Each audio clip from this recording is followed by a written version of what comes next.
Hey everybody, you are tuning in to the Canary Cry News Talk live stream, pre-stream.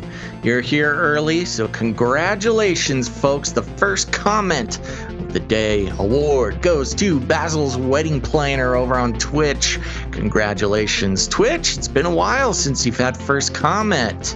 Coming back. Okay, folks, well, we got a bunch of good stories for you today, so make sure to grab a refreshing glass of water. Stay hydrated, as usual. That's very important advice. We're going to be taking, a lot of stories to cover today. We're probably going to be zooming through some of them, but there's just a lot of dots to connect. Okay, folks, if you have not done so already, you need to follow us on multiple platforms, whether that's youtube.com/canarycryradio, twitch.tv/canarycryradio. You can find us over on DLive, all over the place, folks. And there you go. So make sure to do that. It's the only way to make sure that you get notifications. Okay, well, we're just going to jump right into it here in just a moment. So buckle your seatbelts. It's going to be a bumpy ride. The world is getting crazier. People are acting more and more insane. The end of the world is tomorrow. Tomorrow. There's only one thing to do when the world is falling apart. Listen to Basil and Gonz as they discuss this week's news and events through the lens of Bible prophecy. You are listening to Canary Cry News Talk. You're listening to Canary Cry News Talk. Today is December 16th, 2020. This is episode 277. And today, it's the Beast Code. And you know me, I am your best buddy, Basil. And this is Gonz. Welcome to the podcast where we praise Jesus while reporting the egregious. And we bring you a well-rounded, biblically grounded intake of world events. And I'm noticing here that some of the titles were messed up, so I had to go back and fix it on Twitch and on DLive. But hopefully everybody sees the Beast Code and some of the subtitles that may or may not be a good idea for the algos. I don't think they like some of the title that's a new catchy catchphrase there. Yeah, it's interesting. This is the obviously notifications are not going out almost at all. At this point in the broadcast, we're usually in the hundreds of live viewers, and we are certainly not there yet. So we'll see. Make sure to share this out so people can catch the live broadcast. Make sure to hit that like button. Tell the algorithms that this show is worth taking a look at. But other than that, Gonz, what's going on with you? Not much. I'm just going to mention this. Bitcoin go to moon. All-time highs with Bitcoin. That's right. Let's see look here. at that. December It's 16th. 21,269. It broke the 21,000 barrier as we Wow. were getting ready for the show here. So, wow. Yeah, big day. That is crazy. Big day. Bitcoin has not been this high. Well, it's higher than it was, but it hasn't been this high in 3 years, basically.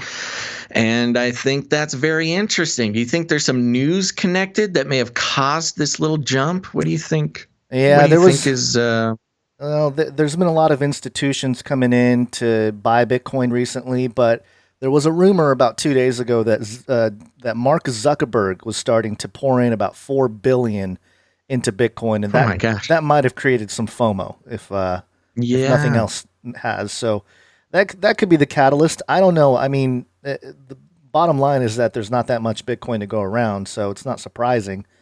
But yeah, I mean, this is a crazy day to be alive. The $21,000 for some code. Just some code out there. A historic day, and exciting for all you Bitcoin people all out there.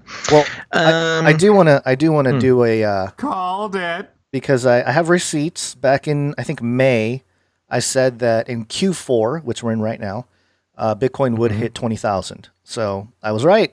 Called it. You called it, buddy. I called it. But there you go. Yeah. And if the word of many analysts is to be believed, it's all uphill from here. There'll certainly be a pullback here, and if not today, at least in the next couple days. Happens every time you hit an all-time high. It might be a couple weeks, a couple months. You think so? You think it'll take that long, huh? Yeah, because there's more money coming in, so I don't think it's gonna. The pullbacks may not be as violent, but yes, we do expect. Last bull a lot more market, stability with all this institutional money coming in. Yeah, they don't want to see their portfolios go down 30-40%, which is what we saw between 2016 and 2017. When it went back to all-time highs back then, it was $1,000, and then in less than a year, went from 1,000 to 20,000, and then it dropped back down to 3,000. So we'll see something similar, but longer stretch of time because there's more money involved. Real roller coaster ride. It is. But yep, there you go. What was I think we made some predictions like several episodes ago, and I think I was in like 200 something thousand. You were in 150,000 or something. So. I mean, it's still a while before we. Yeah, we'll have to go back and check the records. I know we got to get a little notebook or something to keep all of our predictions in line. But yeah, there you go. That's a quick thing that happened. Fun times. Well, there is a little bit of hubbub that happened as far as election news. You got any little election updates for us? And so my question is very direct: is voting by mail secure? No. Yeah, first off, obviously there's still a lot going on. One thing I want to mention is why am I getting more credible information about what's going on with the election from social media? Like random citizens doing a better job of actually documenting,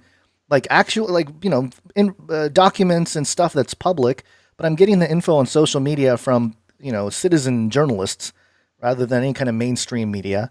So number one, why is that the case? They have nothing to gain from controlling your narrative. I guess, but I mean, the people have been doing a pretty good job of collecting the evidence and sharing it.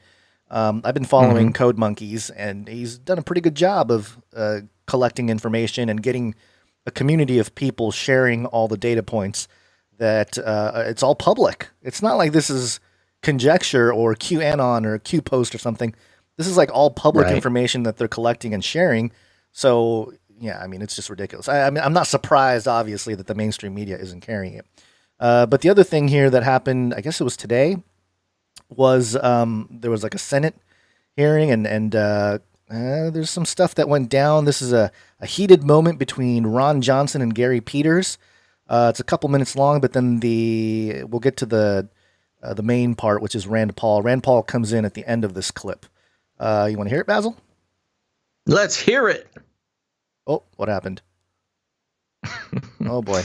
You're just teasing me. No, I know. I just messed it up. Hold on. Where did it go? Hit the play button. I love it when the play button doesn't do anything. Did you rewind it after last time you watched it? I did, but... Oh, man. What's going on? Here we go. A lot of browser issues the last couple of episodes. By the Justice Department. So it's just galling, and I just have to point out that the purveyors of Russian disinformation, Hillary Clinton's campaign, the DNC, the Steele dossier, the ranking member Peters accusing Senator Grassley and I of disseminating Russian disinformation, that's where the disinformation is coming. That's where the false information, the lies, the false allegations. I can't sit by here and listen to this and say that this is not disinformation, this hearing today. This is getting information we have to take a look at to restore confidence in our election integrity. We're not going to be able to just move on without bringing up these irregularities, examining them, and providing an explanation, and see where there really are problems so we can correct it moving forward. By the way, before we move on, for those of you watching, it's really interesting because this is Ron Johnson they're talking. Behind him, there's a thing that looks like DNA.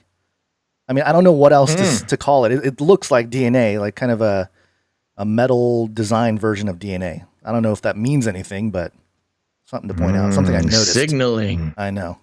Senator Paul. Mr. Chairman, I got to respond to that. I mean, you're saying I'm putting out Try. information. Well, one, had nothing to do with this report. You lied repeatedly. I did not You author lied this. repeatedly in the press that I was spreading Russian disinformation, and that was an outright lie. And I told you to stop lying, and you continue to do it. Mr. Chairman, this is not about airing your grievances. I don't know what rabbit hole you're running down. You right talked now. about love Russian going down rabbit disinformation. holes. Senator Paul. This is simply not what we're dealing Senator Paul. with. Well, Mr. Chairman, you can't make these Judge false Starr. allegations and then dropping it there.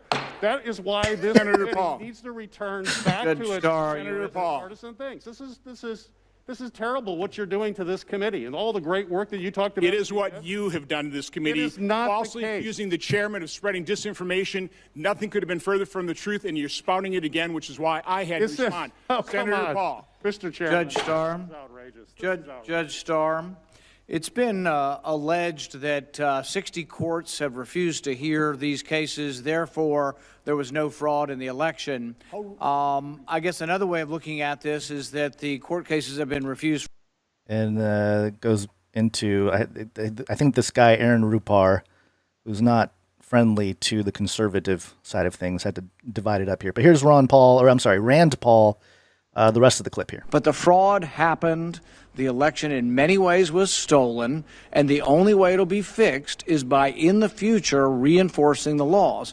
And the only last comment I would say on what Mr. Krebs, and he can speak for himself, but I think his job was keeping the foreigners out of the election. It was the most secure election based on security of the internet and technology. But he never has voiced an opinion he's welcome to today on whether or not dead people voted. I don't think he examined that. Did he examine non-citizens voting? So to say it was the safest election, sure, I agree with your statement if you're referring to foreign intervention. But if you're saying it's the safest election based on no dead people voted, no non-citizens voted, no people broke the absentee rules, I think that's false. And I think that's what's upset a lot of people on our side, is that they're taking your statement to mean, oh, well, there was no problem in the elections. I don't think you examined any of the problems that we've heard here. So really, you're just referring to something differently is the way I look at it. There you go. Rand Paul saying that the election was stolen. Well, I don't know if that's quite what he said, but pointing out, some good verbatim, Basil. misdirections. Hold on, though. Verbatim. What? But the fraud happened. The election in many ways was stolen. There you go. I mean, that's like pretty verbatim. The fraud happened. Yeah. The election was pretty much stolen. So, I mean, I'm not putting words in his mouth when I say that, but Yeah, but the thing that I think is interesting is Rand Paul is talking about, I don't think there was any foreign interference, which is not what the citizen journalists are saying. They're saying there's a lot of foreign interference, especially China with Dominion, the machines, and all that kind of stuff. There's some paper trails there. Well, I mean, even just on its face, the fact that Dominion and Smartmatic are basically foreign-run companies, right? That would count as foreign interference, I believe. Yeah. Well, we'll have to see if anything comes out of it. Obviously, they voted on the 14th, and Biden got the 270 electoral votes. And then on the 6th of January, that'll become official if they follow the Constitution. There's some other things that Trump can do to potentially pull it off here, but that's neither here nor there. I hope you're enjoying the show. Are you enjoying the show? Just keeps getting more exciting. Yes, you couldn't write it better than it's happening. No, but yeah, there you go. That's the election update. We don't like to meddle or peddle or whatever too much in the election stuff because there's a lot of other shows doing it, and every one of those shows is coming at it from either the right or the left. There's very few who are trying to analyze what's going on objectively, although I guess people on the conservative aisle will say that they're looking at it more objectively than the left side of things. Everybody thinks they're being objective, but the point is being, not having a partisan bias is pretty difficult. But there certainly is some pretty objective things to object to as far as the potential evidence, and it certainly is far from over. We never expected it to be quick. Yep. So there you go. That's our little election thing. Again, it may or may not come up as an adjacent to some of the things we report on throughout the show, but I don't think there's much of it today. Senjess over on Twitch mentions, does anybody remember the time Basil had a super awkward Canary Cry radio interview with Rand Paul? That's right. That's right. I did have a chance to sit down with Rand Paul one time. It just happened to be something that was, something that happened once. What year was that? Do you remember? Oh my gosh, 2014 maybe? Yeah, 13, something like that. 2014, 2015. This was back when he was kind of playing around with the idea of running for president, and he was getting the word out about the Federal Reserve and all this type of stuff. He was feeling out the waters. I almost want to say it was before. I don't know. I'm going to have to look at the dates on some things, but it was very fun. And yes, I was very nervous. It was an in-person interview, and it was one of those things where like his security people were like, what are you going to ask? What are you talking about? Where are you going to be? How far are you going to sit away from him? Let me see your microphone. It's like this whole thing, and there's all his security guys were like standing around the room. So you got really nervous. It was awkward. I was very nervous. There's a lot of reasons to be nervous. I remember you were like, I had about 10 minutes with him, and the first question you asked was like, I like your sweater, or whatever it was, or maybe it was your collar or something. He was wearing a pretty funny break the ice. Yeah. Very limited time to ask really hard-hitting questions, but hey, let's talk about your sweater. Yeah. Just for people out there, Rand Paul has seen your face. That's true. You weren't wearing a mask. They wouldn't let you walk in with the mask. They probably would not let me interview him if I was wearing sunglasses and a fake beard. Would have made his security guys even much more uncomfortable. Actually, I have a pretty fun picture I took with him. Just kind of lives floating around. Okay, let's get on with the show. I think real quick before we get into the the hard-hitting stuff, let's talk about Flippy for a second. Flippy update. Do you want fries with that? That's right, folks. The Flippy update. If this is your first time, Flippy is the colloquial name for the disembodied robot arms that are taking our jobs, enslaving our children, and in some cases, flirting with our spouses. We use talking about Flippy as a proxy conversation to discover all the new and interesting ways that robots are taking over the world. This time, I want to come from a site called builtrobotics.com. And builtrobotics.com is actually the official website for a company that creates AI robotic construction equipment, construction vehicles. And we like to discover all the different jobs that robots are actively taking from people around the world. And of course, flipping burgers, making cocktails, making smoothies, things like that. Those are all going out the window. As well as some nursing and medical care jobs are at risk as well. I thought this was interesting because it was the first time that some big construction work is being taken. Now, let's see here. On the front page, it says, robots that build the world. Do you want to play that little video there? Sure. Yeah, right. I don't mean it to go into full view. Oh, it's got to go into full view to play. Can you see it? Oh, it's got like music and... Yeah, forget it. I'll just read it. Yeah. It says, meet the robots. Built Robotics' mission is to build the robots that build the world. Build back better. By upgrading off-the-shelf heavy equipment with AI guidance systems, Built's technology enables machines to operate fully autonomously. So this is not a remote-controlled bulldozer. This is fully autonomous heavy machinery. Then they go a long way to say, safe by design. Our robots are equipped with a multi-layer safety system to ensure 100% safe operation. The fleet has worked for over 10,000 hours with a perfect safety record. And then, I don't know, they mention a few things like, I was just going to say, perfect safety record. Is that because there's no humans or animals in sight of these machines? Yeah, that's a good question. Yeah, what exactly does count as perfect safety? It's fun because that little picture that they have next to that header there is a picture of a robotic bulldozer pushing some dirt around and a blurry dog running by really quick. So I think we're led to believe that this bulldozer will not hit your dog. Shows a little thing there. Yes, object detected.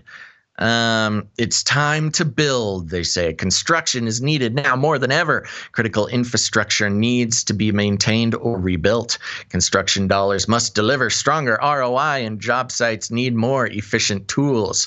That's right. None of these inefficient humans. New technology are the foundation of economic growth, and let us rise to meet our greatest challenges. Then they mention a few statistics here. We've got a $2.1 trillion infrastructure funding gap. Unfunded required infrastructure spending through 2025. So those are, infrastructure projects that are not yet funded, presumably by the government. And somehow robotic bulldozers will help us with that. We've got 7.3 million shortfall in new housing units. New families are forming faster than houses are being built. That seems a little questionable to me, but that's okay. They're citing the Wall Street Journal there. And then further on, it says, infrastructure report card. We get a D+. Our infrastructure is crumbling, demanding new techniques for repair. Yes, a D+. Good job, American Society of Civil Engineers. Yes, well, it's kind of like they wanted to say F, but this is America. We don't get Fs here. That's from the American Society of Civil Engineers. Now, taking on the challenge as our world continues to grow and evolve, so does our need to rethink how we build. Built Robotics is creating 21st century solutions for today's challenges. And then they've got some quotes and stuff. But there you go. When you talk about the future of robots taking our jobs, a lot of times we think of unskilled, repetitive labor that usually are putting, 16-year-olds in jeopardy, whether it be baristas or things like that. Of course, occasionally the occasional medical worker is at risk. But in this case, throughout our exploration of Flippy, construction and especially, specialized construction jobs like driving these heavy machines seemed to have been safe for a while. But now with the advent, of course, of autonomous cars and things like that, it's put heavy machine operators in a little bit of a pickle as well. They're boasting that these are much more efficient, much more precise, et cetera, and of course you don't have to pay for medical insurance, which traditionally construction jobs can be a little dangerous. So there you go. I don't know. This one kind of there's something about driving tractors, or the idea of tractors being operated by human beings, that has such an inspiring place in my life. I mean, I've never been a heavy machine operator, but tractors are cool, man. Growing up, you see those guys driving bulldozers and you just think they're the coolest in the world. Now it's just going to be the AI. And, when the AI goes totally rogue, an army of excavators and bulldozers, it's a little harder to stop than some of the Boston Robotics dogs walking around. Well, I have confidence in the Trump prophecy bulldozer guy. Remember him from the summer? Yes, I do. That guy's going to make sure that these robotic bulldozers are taken out. Yeah, we got to get them a wig or something. Okay, there you go. That's the Flippy update for the day. All right. Well, we have a few. Oh, before we get into some of the brief updates, I did want to bring up, because your call dropped in the last episode, and I had to run solo for a little bit. But you wanted to touch on the Facebook stuff. Facebook facing lawsuits from the government, and since Big then, ones. yeah, there's been a few other lawsuits that have been, and there's always lawsuits against Facebook and stuff, but these seem to be a little bit bigger. Reuters just reported Texas alleges Google had unlawful deal with Facebook in new lawsuit. Apple and Facebook are locked in an epic battle over privacy. That's not the thing. What about this one? Google, Facebook had illegal deal to rig ad market, Texas says. Facebook attempts to vilify Apple, tastes like sour grapes.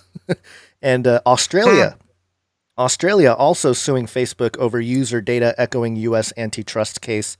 And that was the big one, the antitrust case with Facebook, to see if Facebook can be broken up. What are your you got some thoughts on this story here? We didn't really get into it too much because are you reading from the Hill, thehill.com, that one? Do you have a different article? I have a whole bunch of different ones because Yeah. So there's all sorts of ones. Basically, the one thing to keep in mind is that, Facebook is now facing lawsuits, not just from other companies, not just from states, which has happened in the past, but, there's federal governments around the world opening lawsuits against Facebook. And of course, when we consider the panopticon, the New World Order, the control mechanisms, in a lot of the cases that we speak about them, we kind of talk about them in a homogenous sort of sense. But this is really interesting because what we're seeing is sort of a battle of the titans between governments and I guess Silicon Valley. I was trying to think of the right category because Google has a number of these going on as well. So as we begin to build back better and move into the Great Reset, it feels like there are some governments that feel a little bit more threatened by these big Silicon Valley corporations when it comes to the divvying out of power as the world rebuilds, quote unquote. Yeah. It's interesting because, a lot of times we talk about these control mechanisms as one big homogenous evil entity, but even within the ranks of the New World Order, Great Reset gang, there's battles for power, it seems. Well, it's a gamification. If you're Satan sitting on the throne of the world and everybody wants to get to your throne, you're going to allow them to eat each other on the way up. And right. Just some of the things here. Justice Department sued Google on October 20th. The Federal Trade Commission sued Facebook on December 9th. And the state attorney general, Facebook was sued by a coalition of 46 states, along with the District of Columbia and Guam. Wow. Even Guam is like, yep, count us in. Wow. Who are the other four states? Who are the four states that didn't? Whereas the District of Columbia, which is D.C., and Guam would jump in. I guess D.C. makes sense, but Guam. More America than four of the states there. But anyway, this is a big deal. We'll see what happens to, Section 230. That's the one Trump was harping on about. And the 230 thing is an issue, I think.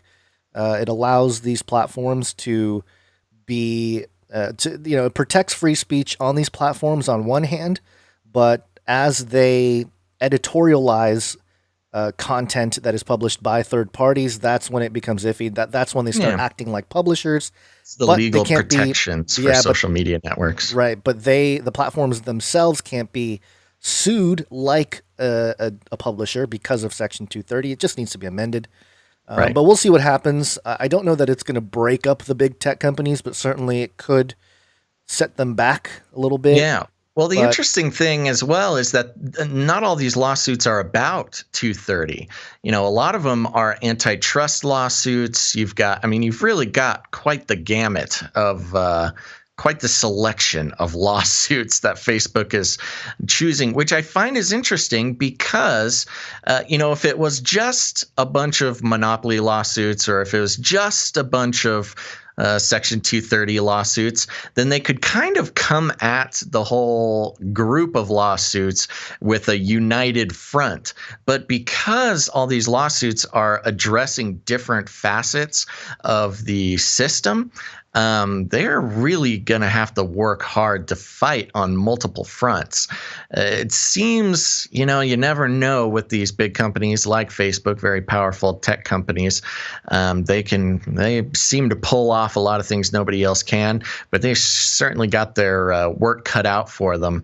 And whether, it's kind of tedious going through all the details of each and every lawsuit, but what we're watching is really the struggle for power in a post-pandemic build back better type of situation. Because if they're able to break up Facebook, even diminish their Section 230 protections, as well as win a few of these other little things, Facebook is going to be in a heap of trouble, not at risk of going out of business, but at risk of losing the sort of monolithic power that they hold worldwide.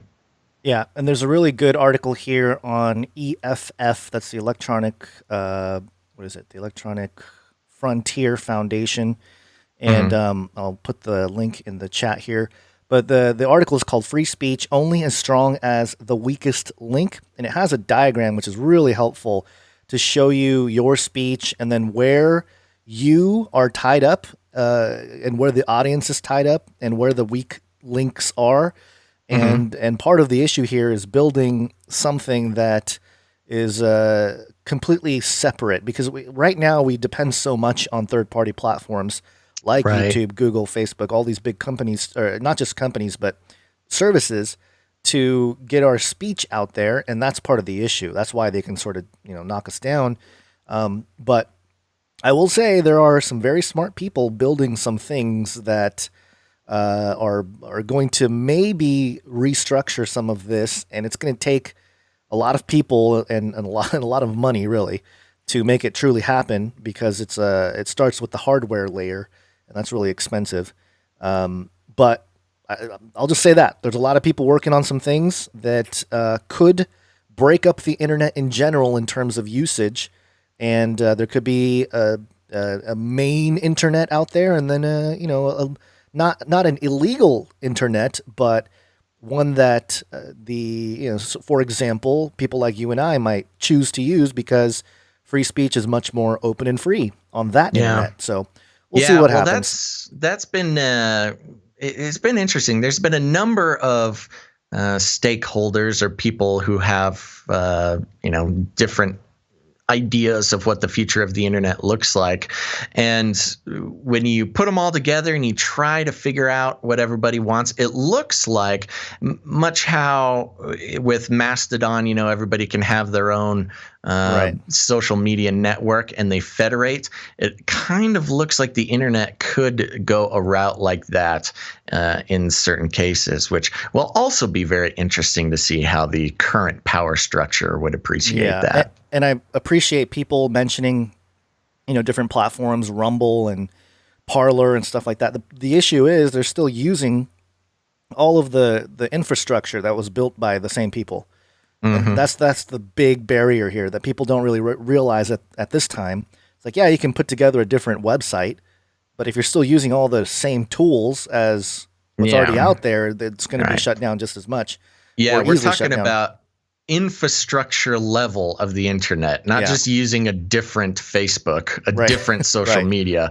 We're talking about infrastructure level of networks of servers and data centers and things like that, where, there could be, for instance, two separate internets that may or may not be able to communicate with each other. Right.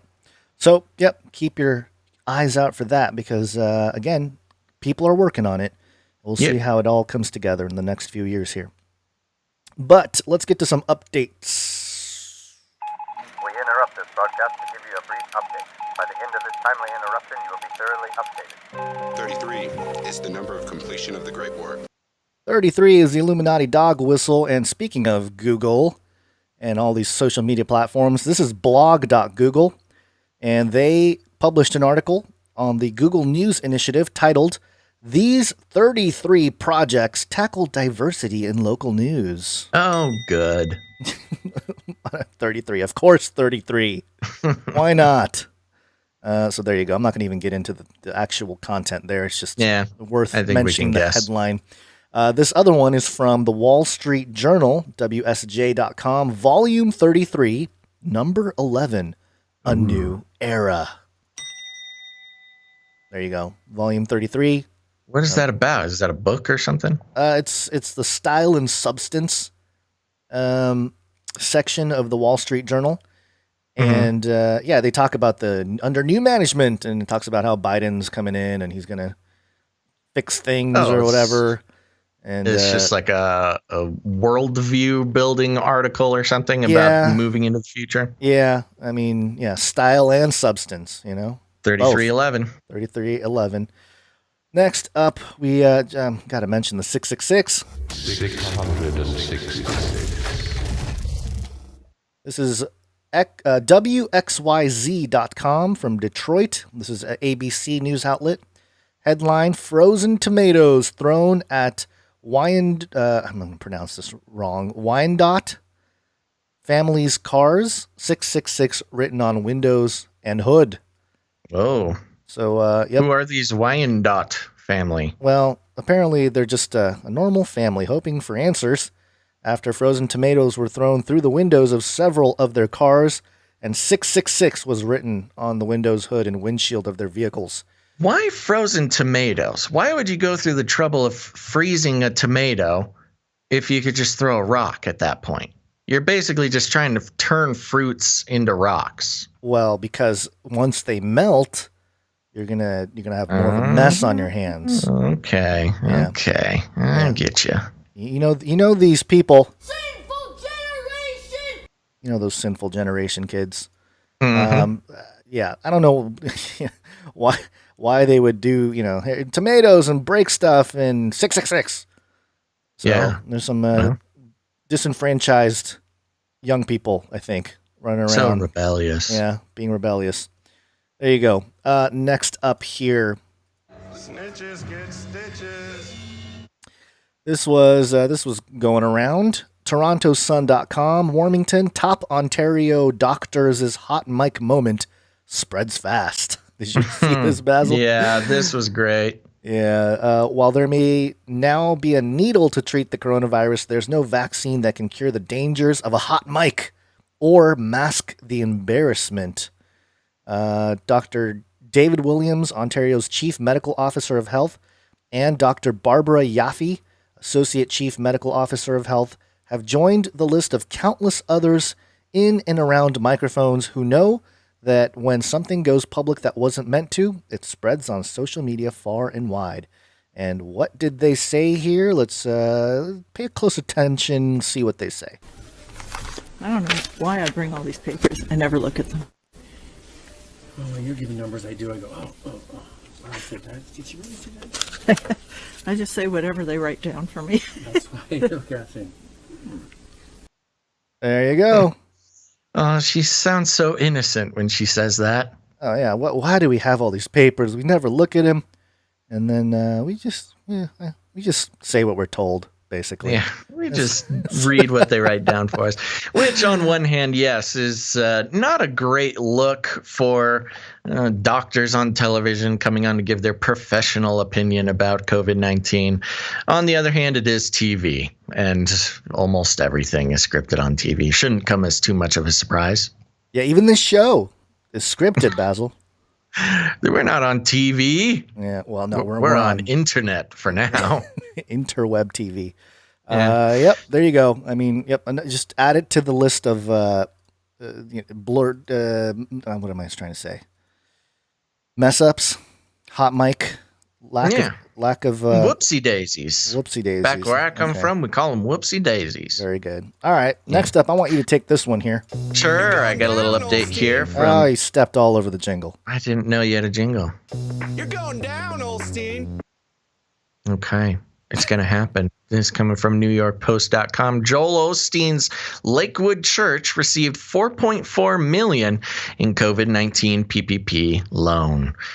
And which is easy to get upset about because what in the world are they doing over there? But just to mention, multimillionaire televangelist Joel Osteen's Lakewood Church in Texas netted $4.4 million in bailouts through the federal COVID-19 relief program. Records show the Houston megachurch, the largest in the nation, with 52,000 weekly congregants, received the Forgivable Paycheck Protection Program loan in late July, the Houston Business Journal reported Sunday. The loan was the third highest in the Houston area during all of July and August, the outlet noted, citing federal data. Lakewood's PPP check was sent to 368 full and part-time employees. Spokesman Donald Iloff told the Houston Business Journal. He said in-person services that were suspended from March 15th through October 18th due to the COVID-19 pandemic impacted, quote, its ability to collect substantial donations during those services. So, it's, I will say, people, it's easy to get uproarious about Joel Osteen getting $4.4 million from the government. But I'm glad to know that 368 ministry workers, hopefully they're able to feed their kids throughout the pandemic with that. Yeah, it's about $12,000 per person if you divide it. I know it's full-time and part-time, so it's not exactly that. Yeah. But 4.4 million divided by 368, I believe. Let me do it one more time just to make sure. 368. Yeah.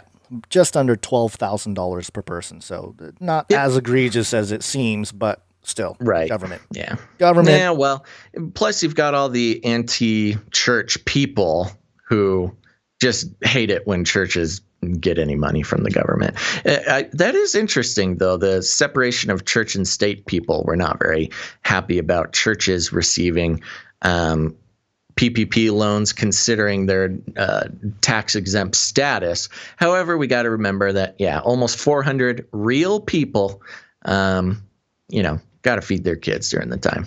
Yeah, but also small businesses need to too. So it's a difficult thing. You're giving 4.4 million to the Lakewood Church there, but then the small churches, they don't get much or anything. Ain't that just how it goes? Yeah, small.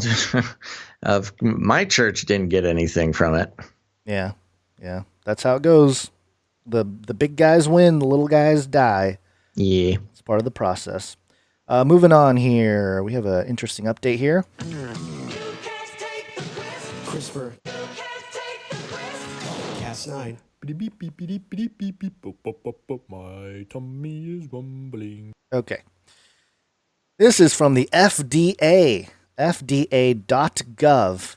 FDA approves first of its kind intentional genomic alteration in line of domestic pigs for both human food, potential therapeutic uses. Oh, interesting. This is a pretty long title there, but let me read a little bit here just to get an idea of what's going on. This was released on December 14th, 2020. Today, the U.S. Food and Drug Administration approved a first-of-its-kind intentional genomic alteration, IGA, in a line of domestic pigs, referred to as gal-safe pigs, which may be used for food or human therapeutics. This is the first IGA in an animal that the FDA has approved for both human food consumption and as a source for potential therapeutic uses. The IGA in gal-safe pigs is intended to eliminate alpha-gal sugar on the surface of the pigs' cells. People with alpha-gal syndrome may have mild or severe allergic reactions to alpha-gal sugar found in red meat. And, quote, today's first ever approval of an animal biotechnology product for both food and as a potential source for biomedical use represents a tremendous milestone for scientific innovation, said FDA Commissioner Stephen M. Hahn, MD. Quote, as part of our public health mission, the FDA strongly supports advancing innovative animal biotechnology products that are safe for animals, safe for people, and achieve their intended results. Today's action underscores the success of the FDA in modernizing our scientific processes to optimize a risk-based approach and advance cutting-edge innovations in which consumers can have confidence. And it goes into some more stuff here, but very interesting, not the least of which is on the heels of Elon Musk's pig Neuralink pig experiments in the brain of pigs. Yeah, I was going to say, happy pigs, as long as they're happy. Elon Musk is happy. Yeah. So there you go. The FDA approving genomic alterations, and this is probably just the beginning when it comes to this type of thing. Allowing the alteration of animal genes and not even allowing for the alteration, but deeming it safe for human consumption. Which is the next level. Yeah, which is a whole other thing. And I wonder what these therapeutic effects they're talking about is. It's maybe some byproducts used in medicine or something. Yeah, I think they were talking about. Here's. Let's see. Yeah, I didn't see too much. Oh, the tick bites. The condition in the U.S. The condition most often there's a condition that people get from tick bites, and they're saying that this alteration can potentially help them. So that's where the therapeutics part of it comes in. Chimeras. I know. Coming for you. It's like change DNA to help people, right? Now, if only they were required to label it as GMO. Oh, that's a good question. Are they gonna brand these pigs? Yeah, I think it's been state by state so far whether you label GMO meats or not. I forgot where we landed. Mark of the pigs. Oh, good one. Yeah. Okay. So there you go. Yeah, just keep an eye on stuff because you never know how this is all going to eventually turn out. Actually, we do. We're just, we're just tracking along. I'm pretty sure we do. Pretty wild that we're at this point here. I mean, this type of thing would have been big news, 4 or 5 years ago. Now it's like doesn't even get mentioned by most news outlets.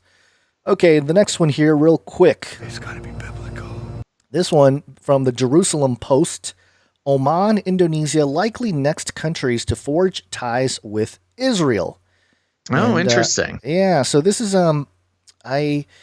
this depends on some of my views about modern Israel, and not the people, but the the government involved there, the Zionist regime, and how it might play a role in the end times.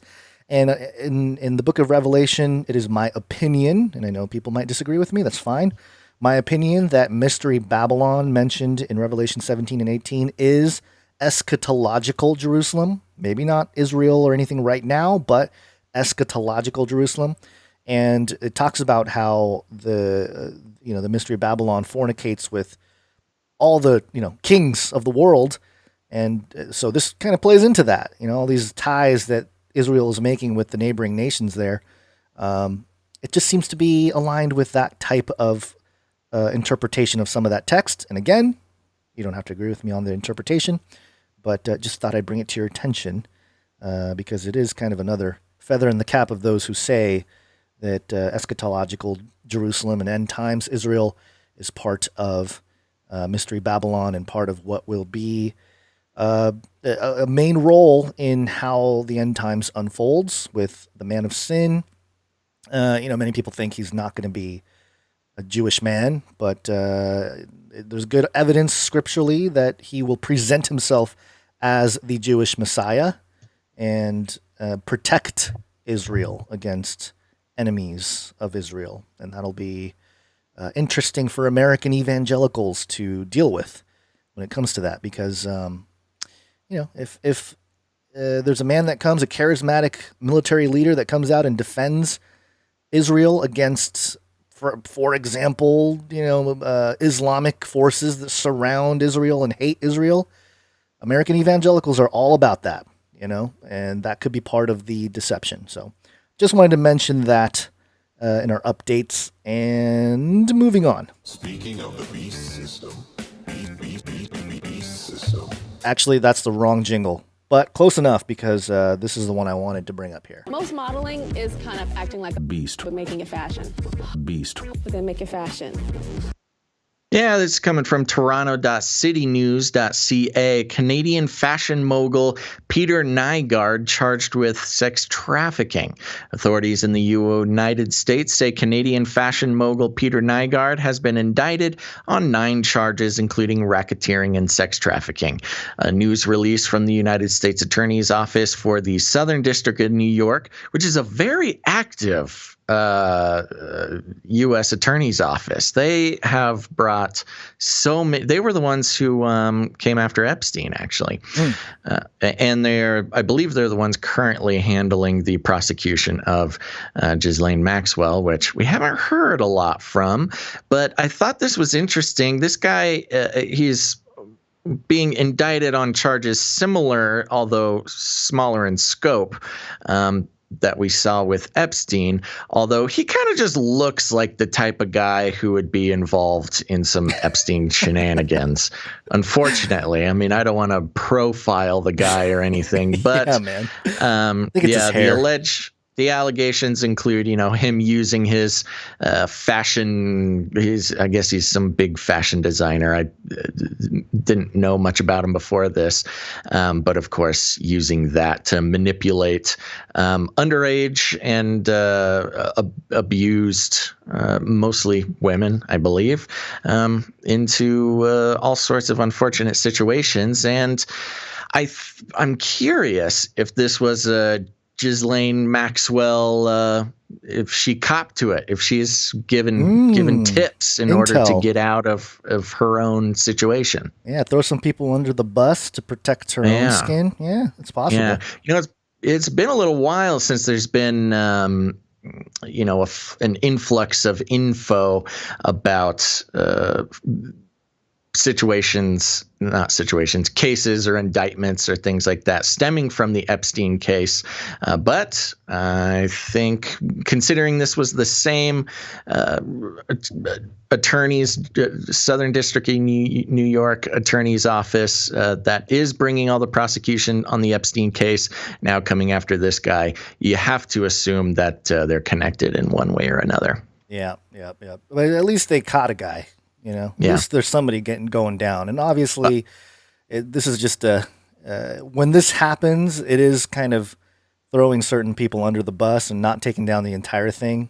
Just a small snippet. Well, that's what it was. It was nice to see that this was at least, it's pretty big time guy as far as, whatever. The amounts of crimes that they're coming after him for are significantly lower than were on the Epstein case. But, everyone that gets justice is a win.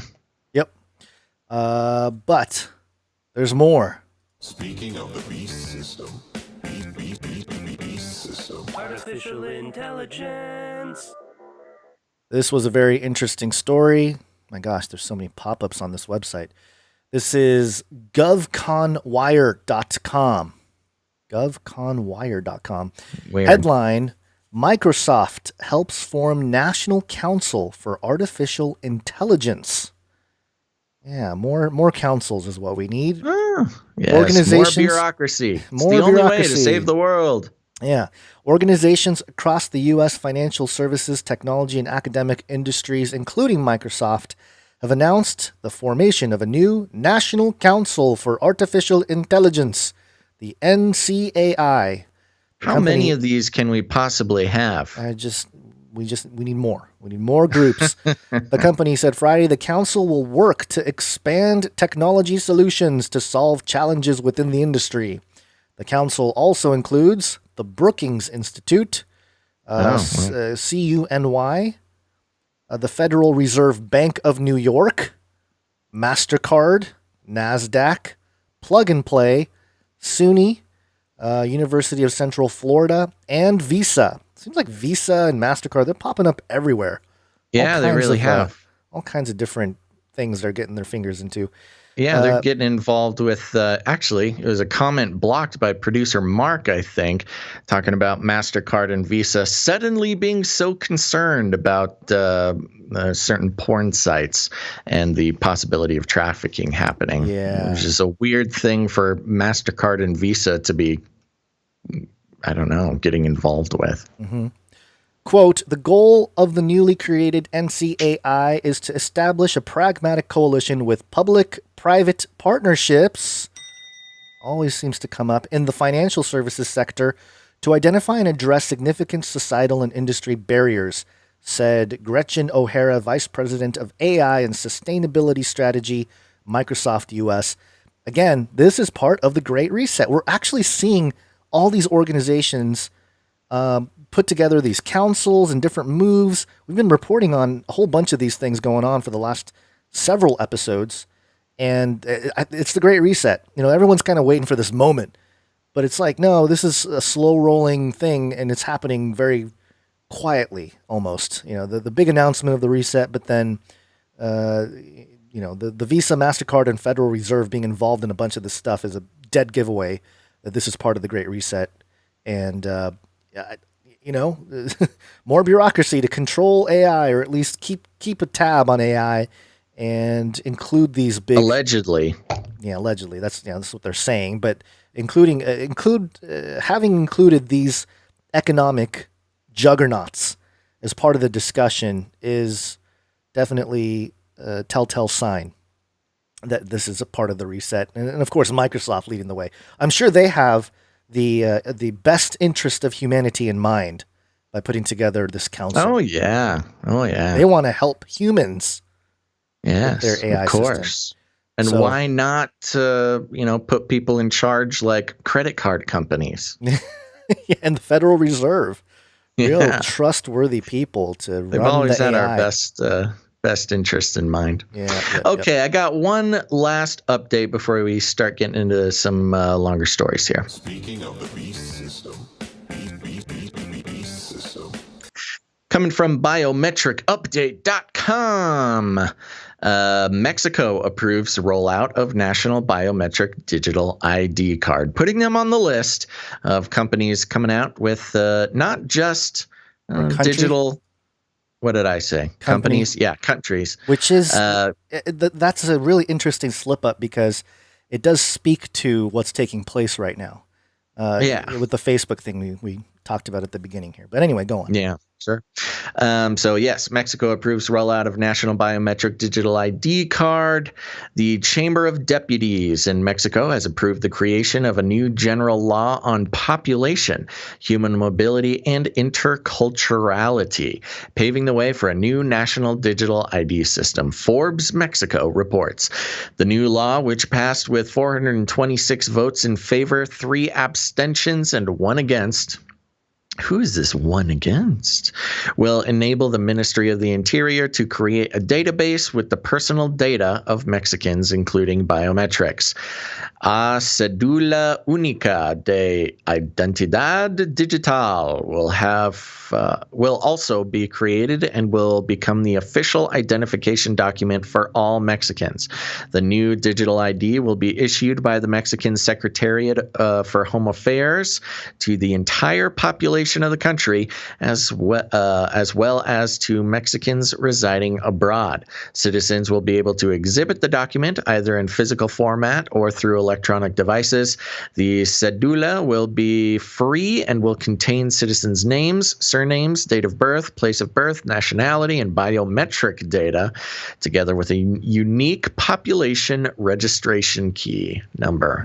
Wow, that's like the scariest thing you could call that, population registration key. Yeah. According to the Yucatan Times, the new digital ID will also contain information related to the certificate number of disability when applicable and self-inscription as a member of the indigenous peoples or Afro-Mexican population. Representative Cesar Agustin Fernandez Perez said the cédula will enable the government to address demographic changes, mortality, fertility, and and international migration. The socio-demographic information and statistics will help lawmakers formulate public policies in the best interest of the country, Morena added. The Cédula Única de Identidad Digital will currently not replace voters' cards or passports. Mexico is currently adopting biometric applications at an increasingly rapid rate. In August, for example, Santander Mexico rolled out integrated biometrics fingerprint scanners to register millions of customers. In the same month, Invixium formed a distribution partnership with Ciasa to bring biometric access control products to the Mexican market. Now, I read that whole thing, Gons, because what is missing? I don't know. Vaccinations. Oh. They don't even mention that your digital identification profile, it'll have every single thing about you, and it happens to be coming right at the moment when vaccinations are going to be rolling out worldwide. And noticeably, they did not mention vaccination data. So that'll be interesting, whether that was a lie of omission or what. Yeah, I was thinking more. That's a good point you brought up. Nice observation. I was thinking about the cartel. You know, what are they going to do? Are the government's just going to turn a blind eye to the cartel, let them keep doing what they're doing? Or are we moving into an official digital cyber, special ID for them to continue with their work? I'm sure they'll be in the same system as everyone else. But, an interesting, comparison to make or angle as well is, of course, with immigration to the United States. If all Mexicans are registered with this digital ID, I could see how maybe somehow the United States would be involved in pushing this forward. Interesting how it was almost unanimous, unanimously voted in their lawmaking procedures there, with one lonely nay in the sea of yays and a couple absentees. And he will get a phone call and a knock at the door in the next few days. It was the capitulate or die. Well, it is interesting regarding your cartel angle as well. Is, famously, and this is not strictly reserved for Mexico, if this happens all over the world, but, famously, Mexican lawmakers being on the payroll for certain cartels, that would go a long way to explain a unanimous vote, nearly unanimous vote. Oh, yeah. So regarding your comment about the cartels, sounds like they're all for it. Yeah, and the exchange of digital identification information between nations will be very interesting. Yeah, depending on who's in charge here in the U.S. It might be another selling point for a U.S. version of this. Mexico has it, so we must create something interoperable and could be used as a conservative talking point as well, pro digital ID. We must be able to compare databases with Mexico for illegal immigration purposes. Yeah, and Trump will come out and say, "We'll build a wall. It'll be a digital wall. We will launch a new age." It's a firewall. It's a firewall. All right. I don't know what that means, but it sounds hot. It's hot. Your Trump is kind of weird sounding, but anyway, it's the Alex. What's his name? Who did the Saturday Night Live version of Trump? Oh, Alec Baldwin. Alec Baldwin. That's Alec Baldwin doing Trump. So Basil doing Alec Baldwin doing Trump. We're getting way down the rabbit trail there. Yes, that's what it is. Okay. Well, those are the updates, which took us an hour, but hey, there's a lot of updates. There's a lot of stories, and we want to make sure we at least touch on the things out there to let you guys know all the happenings. Quick. I'm sorry, I don't want to butt in. Mentioned by producer Mark, but a Digi ID still won't be required to vote. specifically in Mexico. And that's the thing, they they love documenting every person, not just Mexico, but governments around the world. But when it comes to securing a voting system, they want nothing to do with it. Yeah. Coincidence. Yeah. Given the story we just read about the digital ID in Mexico, I'm wondering if I should read through the Canary Cry Dutchman's email. It's connected. Which one's the Canary Cry Dutchman? Oh, you mean Lloyd? Yeah. Yeah, why don't you do that now? Might as well. I'll just do this real quick. This was from our official Canary Cry Dutchman. Thank you, producer Lloyd. Dear Basil and Gons, hereby I deliver to you another quick Rona update sent to you from the eastern part of Sodom. Yesterday evening at 7 p.m., Dutch local time President Mark Rutte held his Rona speech. Like I mentioned in my previous update, the Dutch government announced in cooperation with the RIVM, it's a Dutch WHO clone, that all non-essential businesses will be closed until further notice. Not even an end date on that. I hate that. In the Netherlands, we have a digital social security system called DigiD, short for digital ID. This system links all your personal information like social security number, home address, etc. into one government app. Today, a Dutch news show announced that DigiD will also record which vaccine has been administered to you. None in my case, he says. And that you can use this as proof of getting a vaccine. They said that you'll need to show this as proof if you want to go to a concert or travel via airplane. So basically, that sums up to any place where you're close to other people for a longer period of time. As an excuse for recording the vaccine per person, they told that they'll be using it to better monitor the side effects. Of course, we saw very similar apps coming out here of the different vaccines on different guinea pigs. People. Thanks for the great show. I'll keep you posted. God bless, Lloyd. Thank you very much, producer Lloyd. And so there you go. Similar systems being put in place in the Netherlands and Mexico. I am... on one hand, of course, we're all very worried about a digital, all-encompassing digital ID in the United States. But, I got to give us credit. We've held off this long when many other countries in the world have not been able to deflect the digital ID tsunami. Yeah, the only thing I can think of when producer Lloyd mentioned the DigiD or whatever. Mm-hmm. It would be hilarious. I could just picture somebody, and people in the chat are already kind of touching on it. They ask for your DigiD, and you just bust out the didgeridoo. And wow, you just had a didgeridoo sound effect ready. Oh yeah. Where's your DigiD? You've never once ever played a didgeridoo sound, and you just had it ready. Hey, I'm quick on the trigger here. Good. That's why you're a pro. So there you go. There you go. I just thought that was a good spot for that email there. Yeah, that I want to see that happen. That'll be our rebellion. That'll be the sign that that they're on your side. You bust out the didgeridoo. Should we make a Canary Cry branded didgeridoo we can sell on the website? There you go. Yep, that's going to put us on the map. Yeah. Do you want to bring the next story or? Yep, let's do it. This is we got a couple things concerning masks. If you're working alone, wear a mask. The mask's not for you. It's to protect the people you care about. I'm sorry. I don't want to interrupt, but I have to. I mean to mention after the updates, just to give everybody a reminder, if you've enjoyed the show so far, please give a thumbs up on YouTube or wherever you're watching.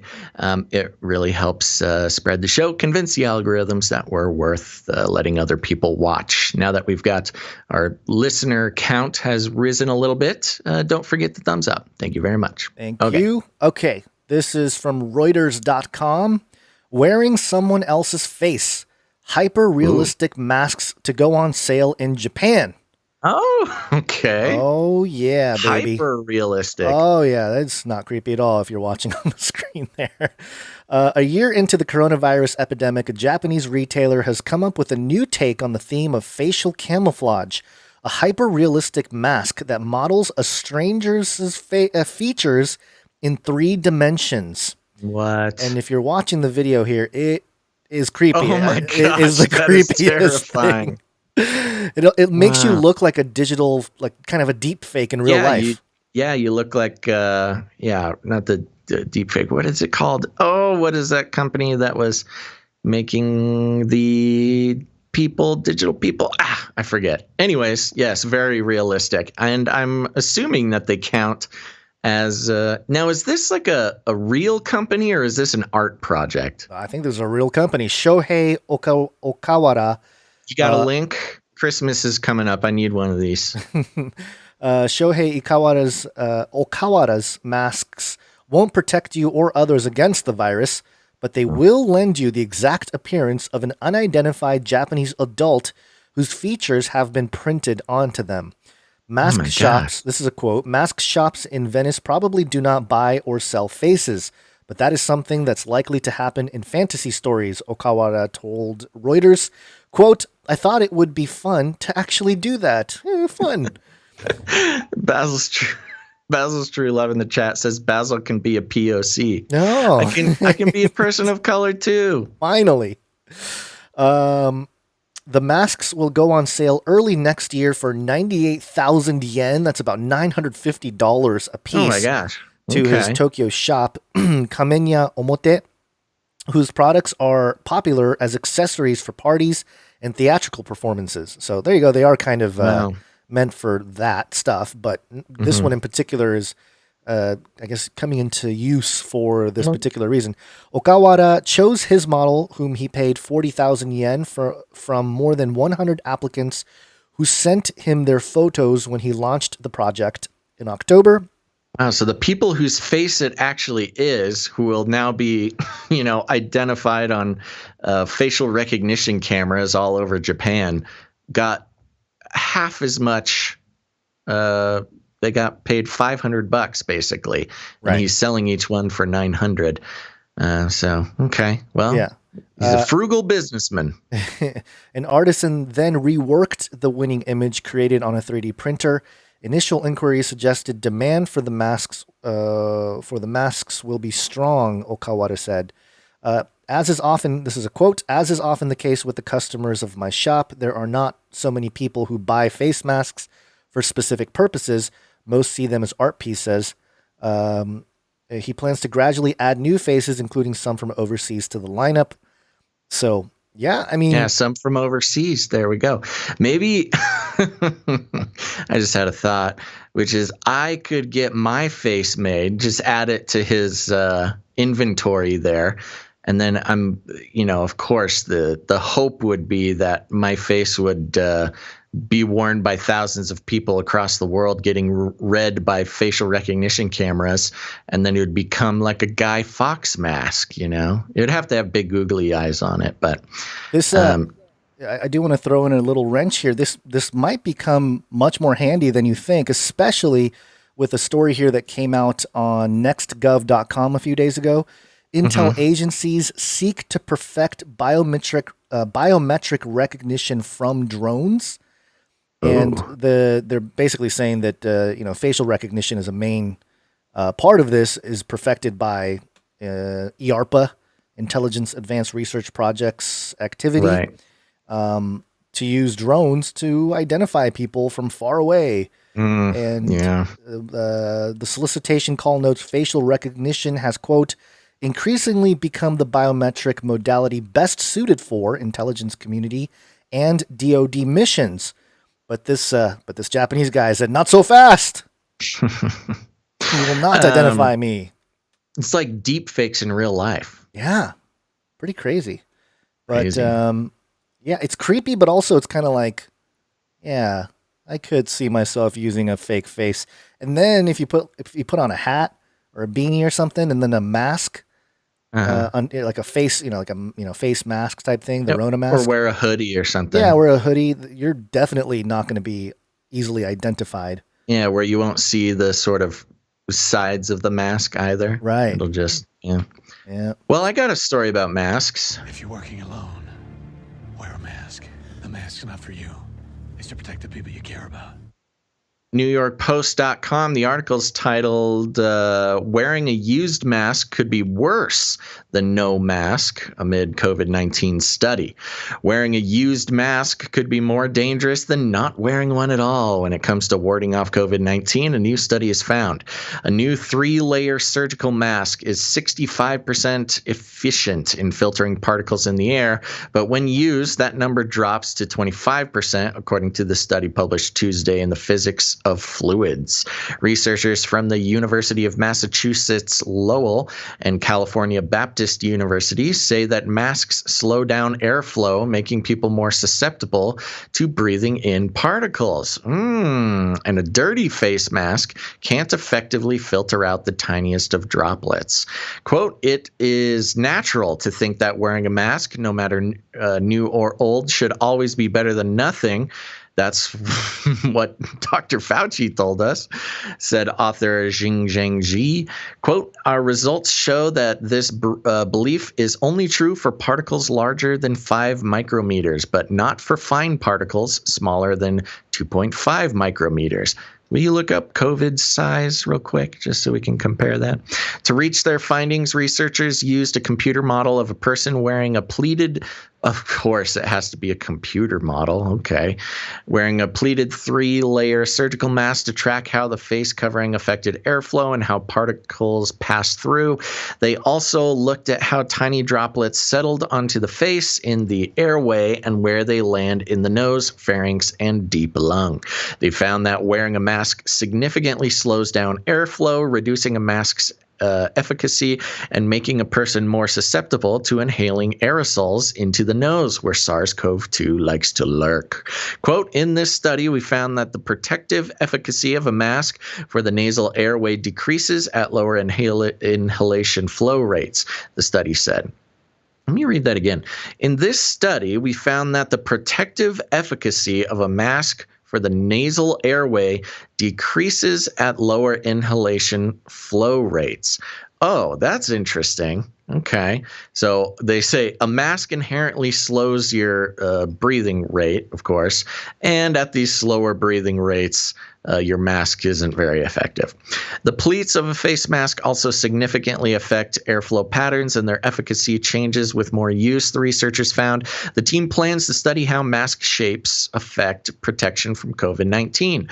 Quote, we hope public health authorities strengthen the current preventative measures to curb COVID-19 transmission, like choosing a more effective mask, wearing it properly for the highest protection, and avoid using an excessively used expired surgical mask, said Xi. A couple things on this.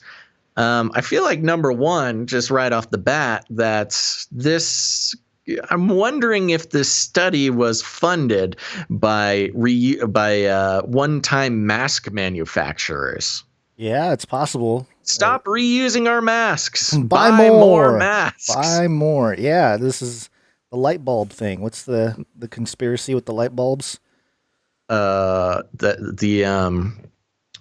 I forget gosh, what it's called. Yeah, no, I know what it's called. We are pausing the show until I can figure planned obsolescence. Planned obsolescence. Thank you. Yes. They build in a fail rate to their thing, so you keep buying more.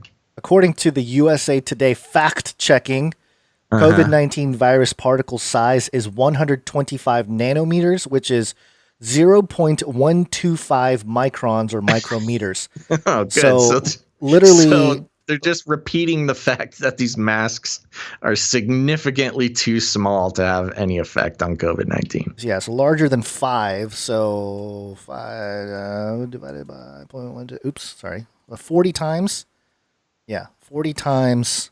Smaller than the smallest effective rate that these masks can protect you against. Yeah. That makes sense. Nothing to see here, folks. Well, you know, it's interesting how they make this whole article about how ineffective specifically reusing masks are.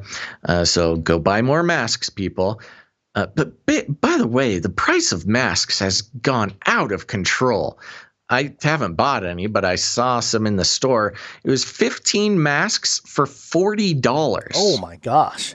Yeah, it was crazy. Anyways, moving on. The quote at the end: "We hope public health authorities strengthen the current preventative measures to curb COVID-19 transmission, like choosing a more effective mask, wearing it properly for the highest protection, and avoid using an excessively used or expired surgical mask." You know where I also think that this will be used as a case for is government mandated like an actual government mask, like the mask. Yeah. None of this making your own masks. None of this, just put a sock over your nose. None of this stuff. They gave you some freedom at the beginning so you could kind of choose, make it a fashion statement. But, oh no, by the way, those are literally not doing anything. So now that you're used to wearing masks, here's the government mandated official mask that we can fine you for not wearing. Yeah, especially once the 100 days of mask wearing is implemented by the alleged president-elect. Where he's smelling my hairy legs. How is that a good thing? Like, I don't know. It's just crazy. Yeah, anyways, I don't want to get stuck on masks here, but very interesting studies coming out. Yep. Okay, we got a few vaccine updates here. Vaccine. This was originally published on WAPO, but I ran into a paywall, so I'm going to report it from bgr.com. Here's what we know about the new coronavirus mutation that's spreading rapidly. And I'll read the bullet points here. I guess we can go into the article, but the bullet points have UK health officials have discovered a new coronavirus mutation that is spread rapidly in the UK. Neither researchers nor health officials know whether the strain is more infectious or whether it might complicate matters with vaccines and COVID-19 immunity. Scientists have said the new strain actually carries 17 distinct genetic changes, most of them impacting the spike protein that the virus uses to infect cells. Antibodies created after infection or vaccination target the spike protein, so any major changes to that protein might impact COVID-19 immunity. Oh, how convenient that they release a vax to everybody, and then right away we have a mutation that may even threaten the vaccine efficacy there. So, oh man, part of me thinks the timing is perfect. Oh my gosh, it's just ridiculous. Here's the vaccine. It doesn't do anything, but not because it's a bad one, just because the disease is so devious. And I also think it's interesting how with the vaccine, especially in the UK rolling out, all these people that are probably going to have some pretty crazy side effects, and even maybe get infected anyway. To mitigate that whole crisis, why don't we just tell everybody that there's a mutation out there too, just to scare people? So yeah, the timing of it all just seems very suspicious. I get a lot of Instagram ads for masks, different masks. A lot of companies coming out with more permanent type masks made of plastic and different respirators and, full helmets. We've had some of them on the show. Right. I'm waiting for one that has like a little microphone on the inside and a speaker, or maybe like a voice to skull interface where you can just beam your voice right into people's brains. So we can start sounding like the Mandalorians or stormtroopers. Yes, we're all gonna have like that radio all layer, be sounding like stormtroopers. Yeah. Okay. Well, I got another story here from you. Speaking of Vax Week over in the UK, psyops. That's right. Last week was the first week of vaccinations in the UK. We haven't started in the United States, right? Where they were threatening to start this week, but I don't think it's actually started. They're still shipping them out, huh? Yeah, I guess. We'll see. We'll hear about it for sure once everyone starts getting the jab. So this is coming from CNBC.com, and in a headline that is surprising to literally no one, Pfizer's CEO hasn't gotten his COVID vaccine yet, saying he doesn't want to cut in line. Oh, okay. All right. What a moral and ethical, upstanding big pharma CEO caring about the little guy. It's a good excuse. If I was the Pfizer CEO, that's the excuse that I would have paid my PR people to come up with too. Pfizer CEO Albert Bourla hasn't received his company's COVID-19 vaccine shot yet, saying Monday he and other executives will not, quote, cut the line as U.S. officials kick off a massive effort to distribute the vaccines across the country. The vaccine, which Pfizer developed in partnership with Germany-based BioNTech, is the first approved for emergency use in the U.S. to prevent COVID-19. The Food and Drug Administration on Friday authorized the vaccine for use in people 16 and older. And the Centers for Disease Control and Prevention on Sunday officially recommended its use. However, there are limited doses available, and as such, the CDC has recommended states prioritize healthcare workers and long-term care residents for initial distribution, with the exception of Pennsylvania's biggest healthcare system, who will not be taking the vaccine. While Bourla's company developed the vaccine, he is not a frontline health worker himself. He said he's also 59 and in relatively good health. So it's not entirely appropriate for him to receive the vaccine before other people who need it more. If he was vaccinated on camera, he said it might help increase the public's willingness to receive it. No, citing Pfizer's internal research. But he emphasized that, quote, none of the executives and board members will cut the line.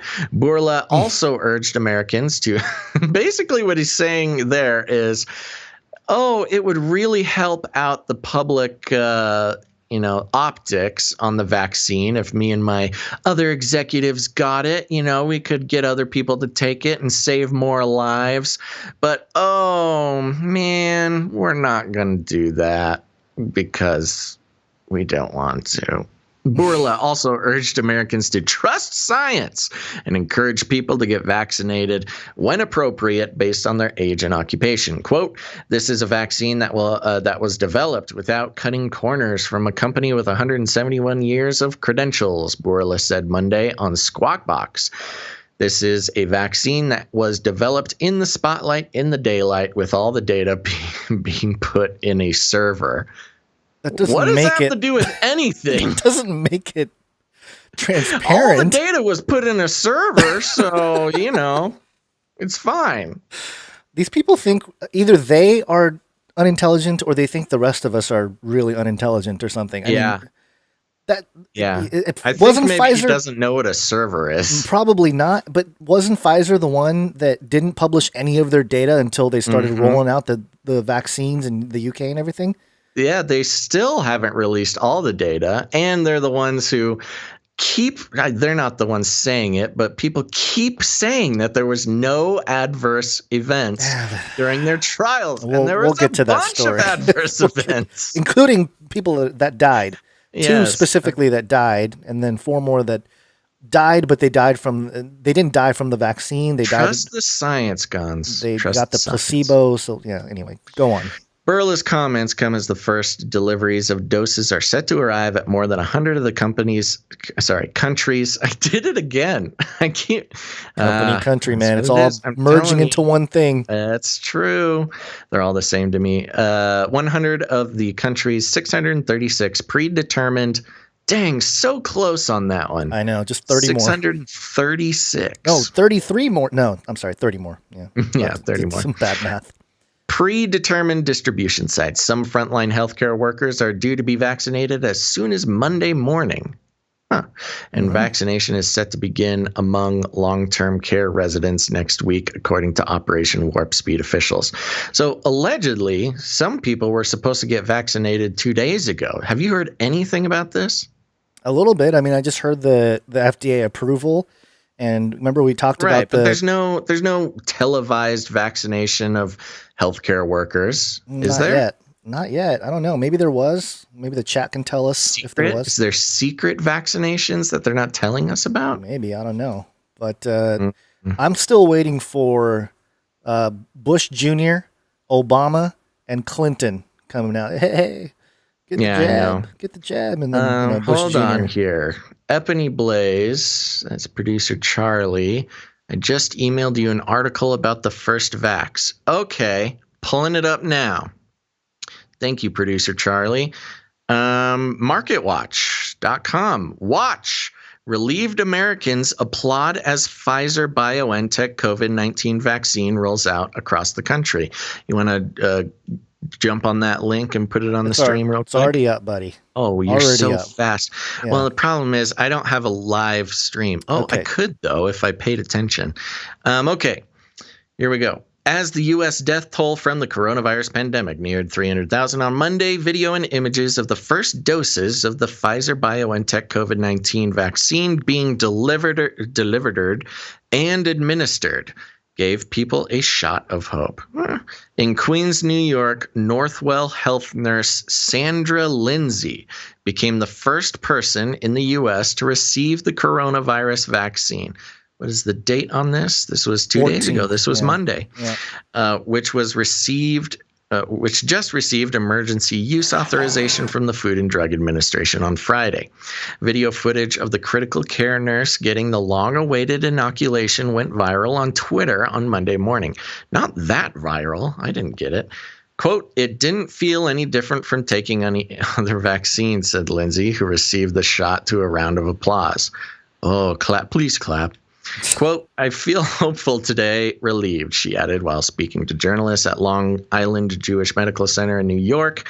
And her fellow Americans have been sharing those feelings on social media since the first of nearly 3 million doses of the Pfizer BioNTech vaccine started shipping out on Sunday. Onlookers also cheered as FedEx and UPS delivery trucks left the Pfizer facility in Portage, Michigan, near Kalamazoo at around 8:25 a.m. local time on Sunday. Can you say manufactured news story?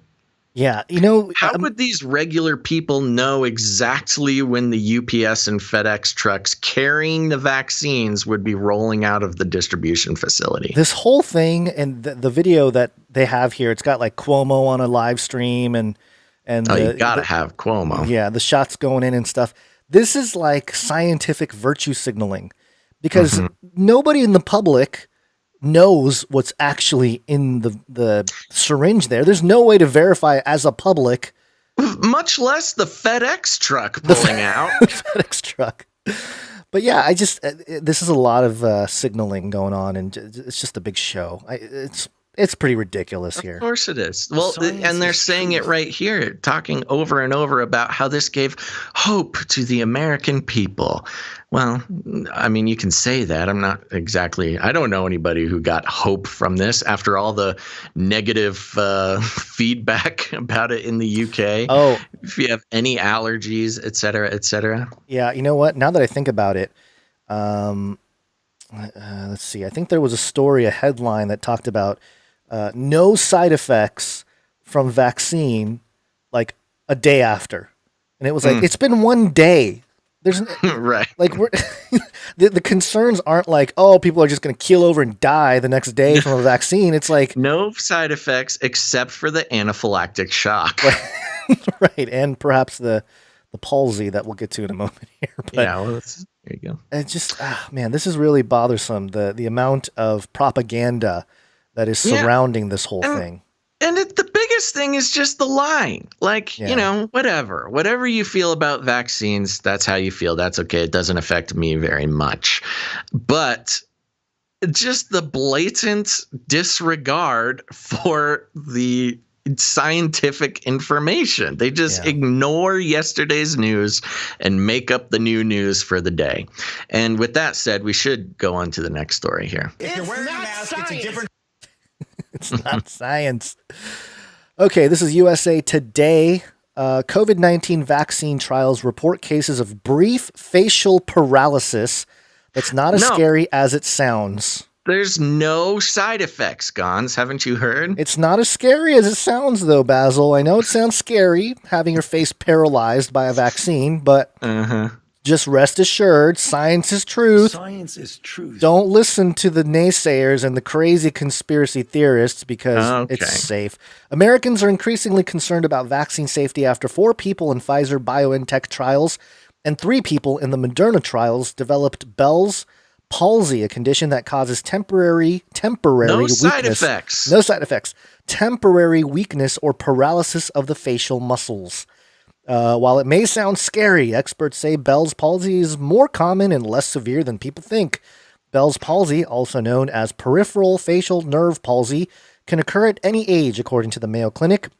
The exact causes are unknown. So it's totally fine. Totally It normal. can occur at any time. The exact causes are unknown, but it's believed to be the result of swelling and inflammation of the nerve that controls the muscles on one side of the face, or a reaction after a viral infection.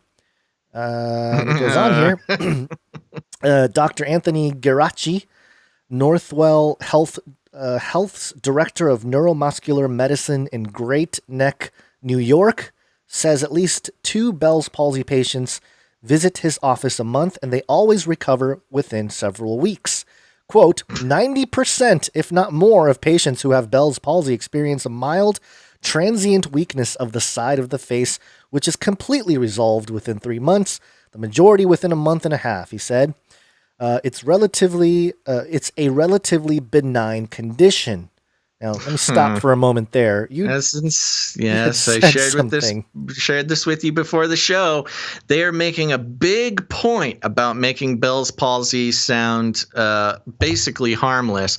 But my grandmother actually died of Bell's palsy, and it was far from the relaxed, benign thing that they're making it sound like here. I think this was pretty insulting to hear.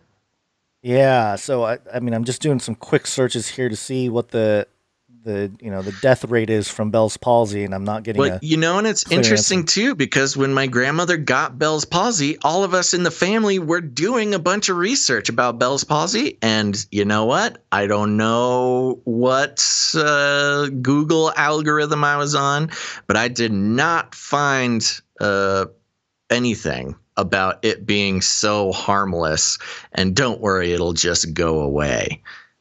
So this, I don't know. I don't have the Wayback Machine information, and maybe for some reason Google didn't want me to get my hopes up about my grandmother not dying of this. This info about Bell's palsy being a 2-week condition is news to me. Interesting. Well, that's what they're making it sound like. It's no big deal. According to the Mayo Clinic, symptoms of Bell's palsy may include rapid onset of mild weakness to total paralysis on one side of the face, facial droop, pain around the jaw or behind the ears, increased sensitivity to sound, headache, a loss of taste, and changes. A loss of taste. Interesting. That's a Rona effect. Classic COVID symptom. Yeah, and changes in the amount of tears and saliva produced.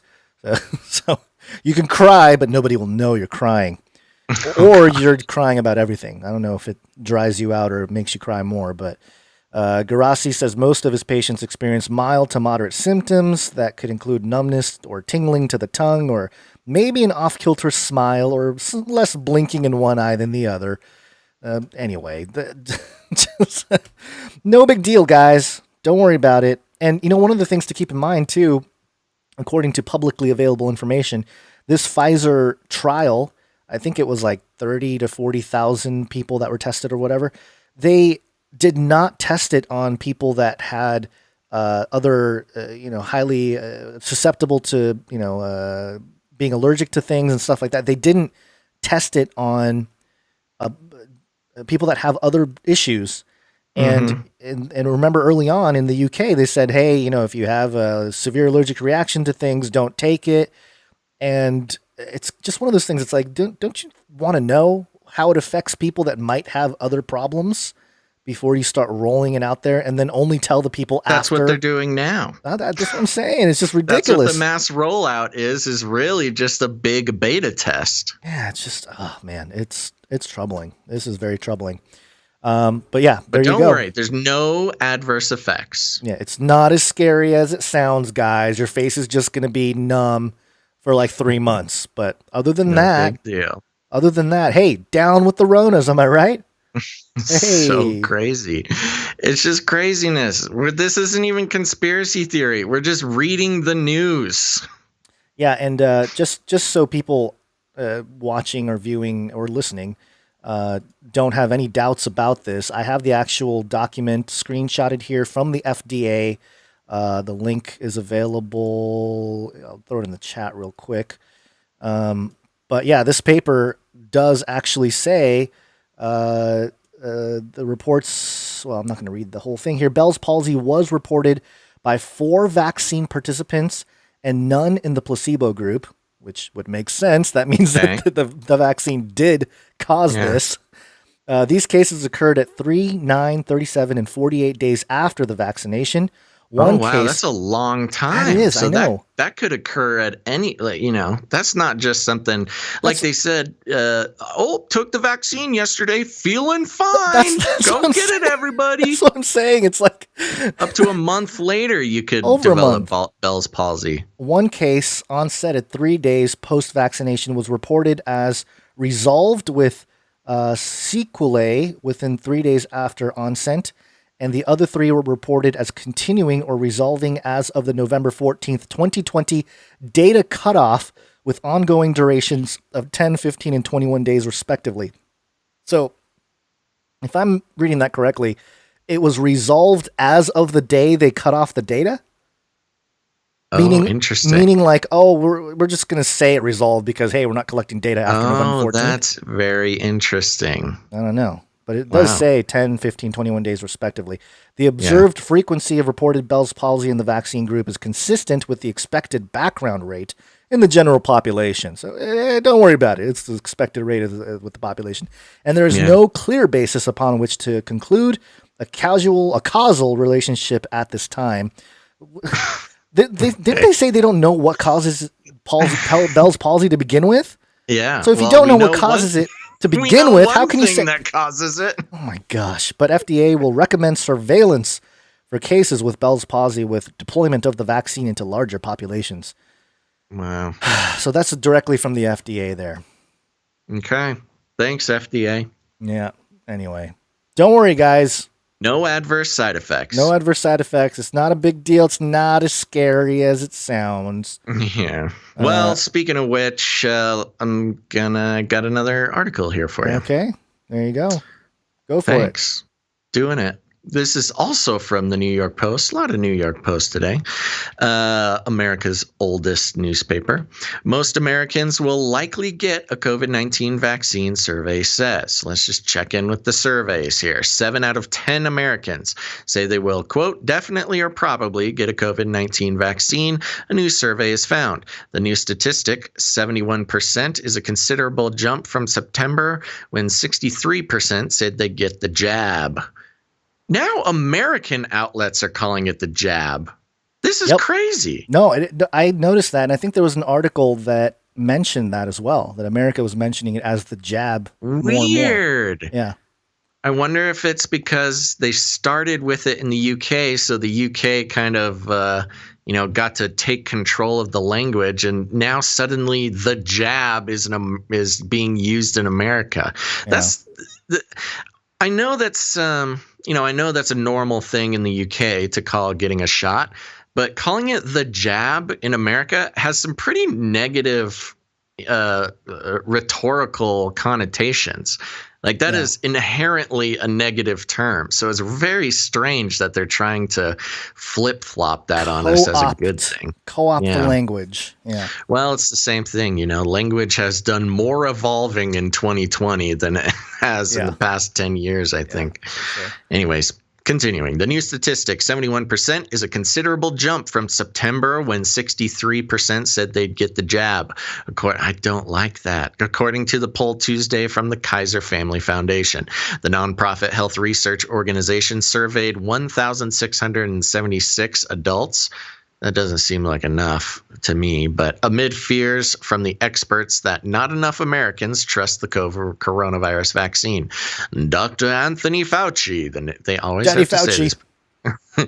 Dr. Daddy Fauci, the nation's top infectious disease expert, has said around 75 to 80% of the population would need to be vaccinated to achieve herd immunity. That's actually not quite true. Because you need about 80% of the population to create herd immunity. Yeah. But that's not counting the people who have already had the disease and built up their own immunity to it. Yeah, but you can get it twice, Basil. Didn't you know this? It mutates. I know. I keep saying I say that too. We've reported on that. But I was recently told, so I guess I'd have to fact check this, that it was only like 10 people or something that have got it twice. Some minuscule number. Right, I've heard that too. Yeah. So anyways, I mean, you should be able to take the amount, if it's 70% that get vaccinated and then add the people who already have built an immunity, that should reach about 80%, maybe. I don't know. By the way, the 1,676 adults that were surveyed for this to get the 7 out of 10 Americans, I know it's not all adults, but just comparing it to the American population, that is 0.0005% of the United States population. So, No, that's like a neighborhood. That's that's nothing. Yeah. It's such a small amount of people. 27% of those recently surveyed said they would definitely or probably not get vaccinated.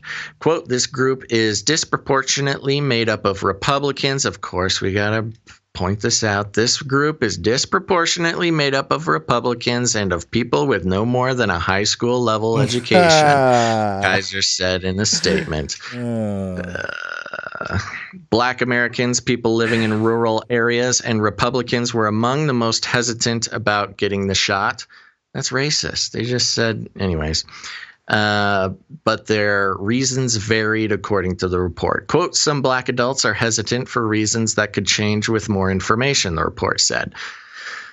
Around 71% of those who say they won't get the vaccine said they're concerned about possible side effects, while about 50% of the group fear they could get the virus. For Republicans, 57% of those surveyed cited, quote, the risks of COVID-19 are being exaggerated as a major reason they definitely or probably would not get the vaccine. Quote, many Americans who are hesitant are simply reserving judgment before they are ready to get vaccinated. However, nearly 1 in 4 Republicans don't want to get vaccinated because they don't believe COVID poses a serious threat, said Molly Ann Brody, executive vice president of the Kaiser Family Foundation, according to CNN.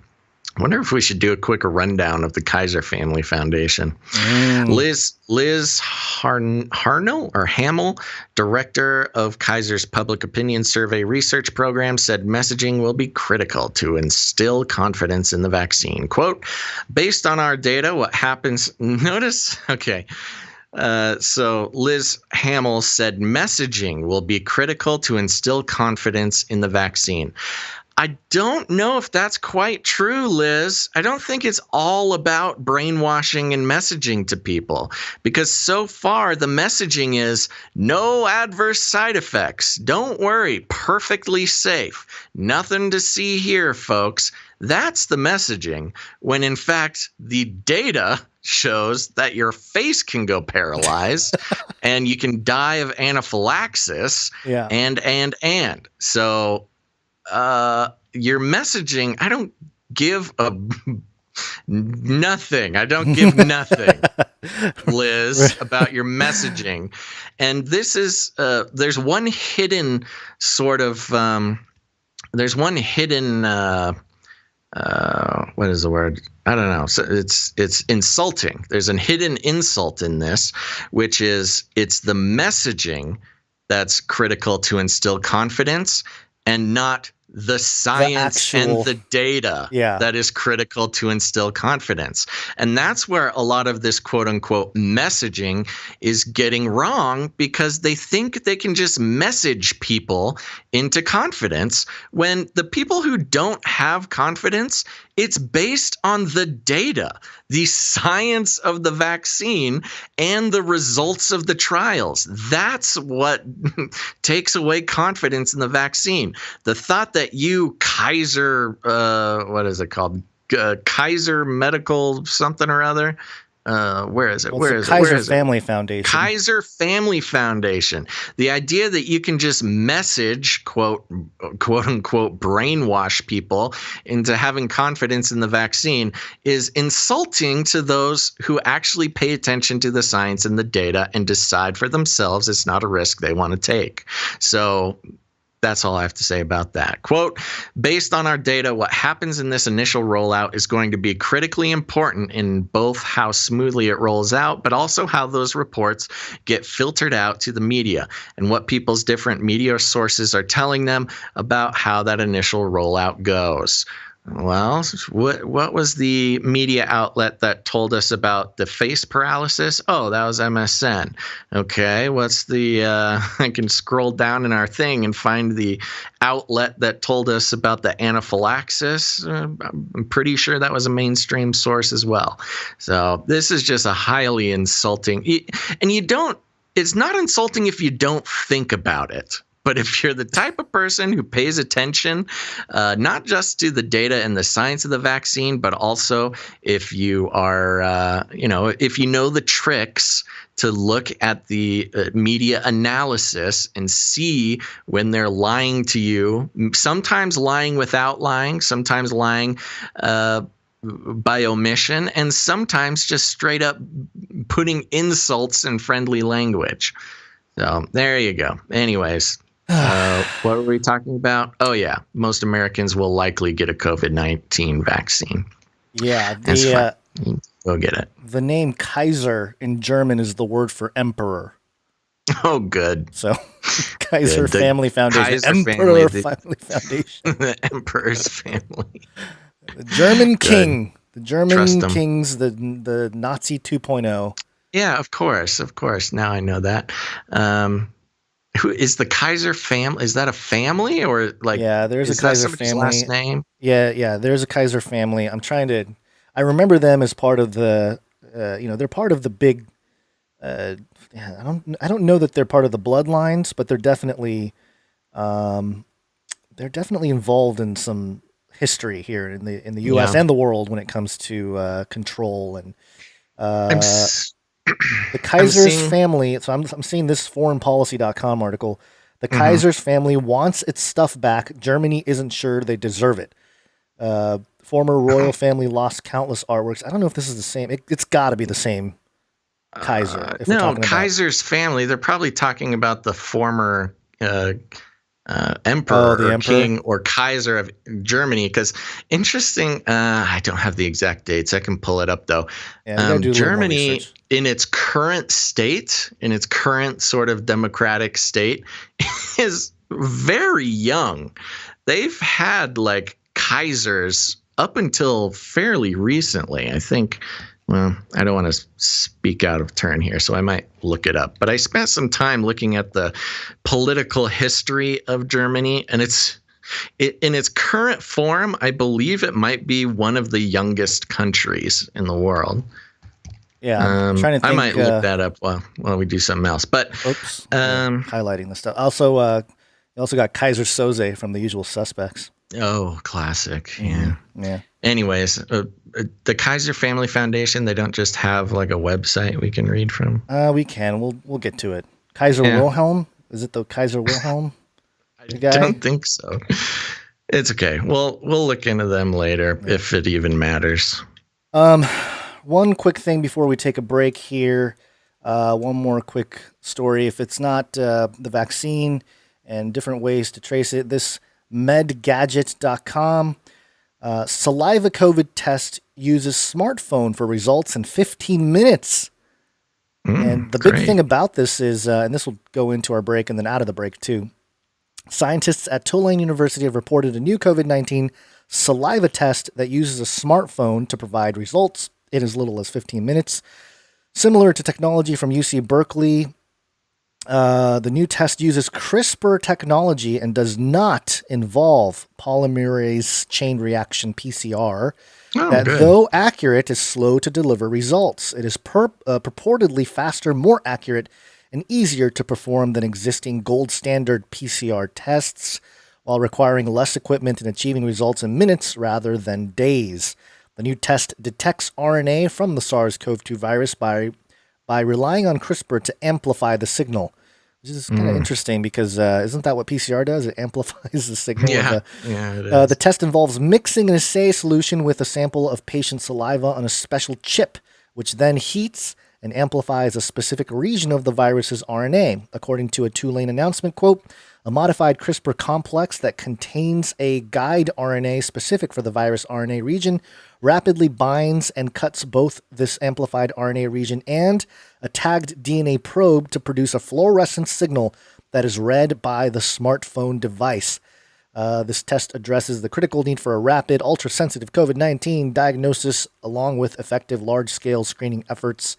Blah, blah, blah. So there you go. Now you got to just spit onto a thing, and then your phone will tell you if you have the Ronas. Oh, good. Got to get the phones involved. Yeah. This is from KFF.org. The Henry J. Kaiser Family Foundation was established in 1948. Interesting timing. But it was completely remade in 1991. I wonder what the problem was. Under the leadership of CEO Drew Altman, we have not changed our name, but nowadays refer to ourselves simply as KFF. Our legal name can cause occasional confusion because we are neither a foundation, a family foundation, nor are we associated with Kaiser Permanente.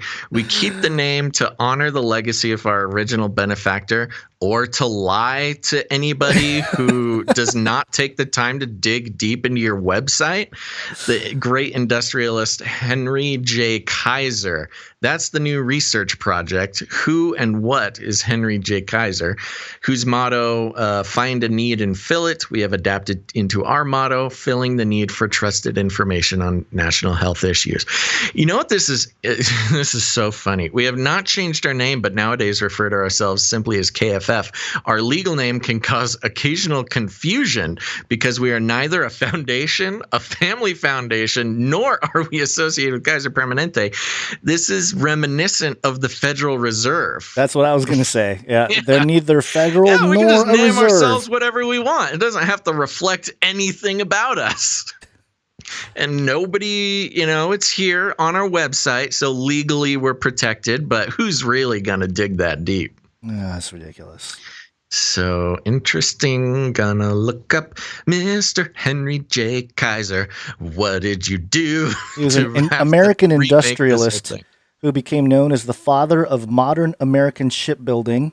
Prior to World War II, he was involved in the construction industry. I want to know the scandals. He was one of the companies that built the Hoover Dam. There's some conspiracy stuff surrounding that. Yeah. Kaiser Shipyards, which built Liberty ships during World War II. Then he formed Kaiser Aluminum and Kaiser Steel.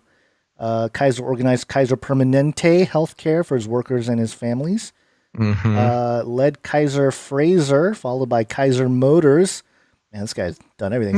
He's an industrialist. He's got something funky. You don't do that much. You don't build the Hoover Dam without being involved in something that would cause your nonprofit to have to completely remake itself in 1991. Yeah. All right. Okay. Well, should we take a little break? Yeah, we should make it quick. We got a lot to cover. We're going to make it real quick.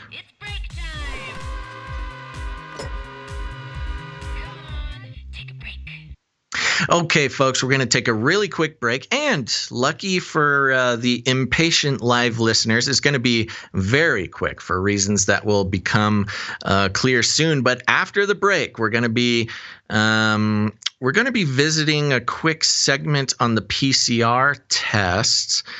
Which is going to be important. And we've got a message from one of our producers who has 25 plus years of experience in the microbiology industry.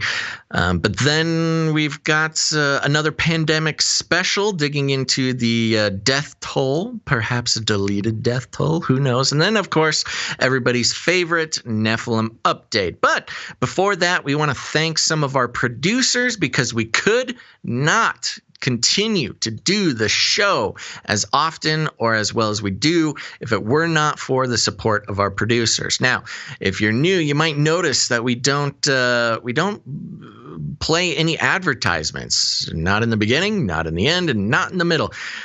Guns, you know I listen to podcasts, and I don't listen to Joe Rogan very often, but when he made the switch over to Spotify. Yeah, there was an episode somebody told me to catch, so I went over there. And his Spotify, they're very crafty. First of all, they've got not a joke, literally 8 different advertisements in the beginning. And then on the episode I was on, it comes in 8 advertisements. Okay, skip. And then it starts the thing. It's like, hi, this is Joe Rogan. Here's what we're going to talk about. It's great. I love aliens and whatever. And then it goes into another advertisement segment.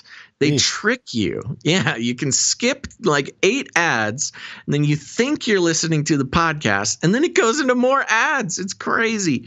So anyways, I'm going to try to put this a little bit more succinctly and try to explain it a little bit better because I recently, I don't know if you saw it, Guns, but we recently got a message from someone who does what we do, and they were kind of being a little bit belittling about the fact that we are so strong against advertisements. And I don't know. Yeah, it's okay. It doesn't matter. This is somebody we're friends with. It's cool, but they were really giving us a hard time about not doing advertisements. And here's the thing. I've worked in advertising before, not in any serious sense, but when I was younger, I was trying to get into graphic design and stuff and worked for some advertising companies. And they literally think of advertising as brainwashing. I mean, that is, sometimes they will even say it. Some big advertising executives have famously have quotes about talking about how advertising is brainwashing. And, advertising also, if you watch The Social Dilemma, which puts it very succinctly, advertising is the reason for all the awful things about Facebook, all of the echo chambers, all of the, censoring, all of the shadow banning, all of the this, all of the that, even the existence of influencers is all predicated on the propagation of advertising. If it weren't for advertising, you can literally break it down. If it weren't for advertising, 50% of the things that are awful about the internet would just be gone. And when I say internet, you can extend that out to society because that's where society lives nowadays. So, when we talk about not doing ads, which we've said before and we'll say it again, we've gotten some pretty big offers to do ads on the show. It's literally because advertising is ruining the world. It is and I consider it a spiritual issue. It's a spiritual principality and power that controls so much in this world. And if Gonz and I are going to be serious about the things that we talk about on this show and have to stand before God someday and answer why we did so much work that we did but still participated in advertising, that's just not an explanation. I want to try to think of a good excuse to tell God at the end of my life.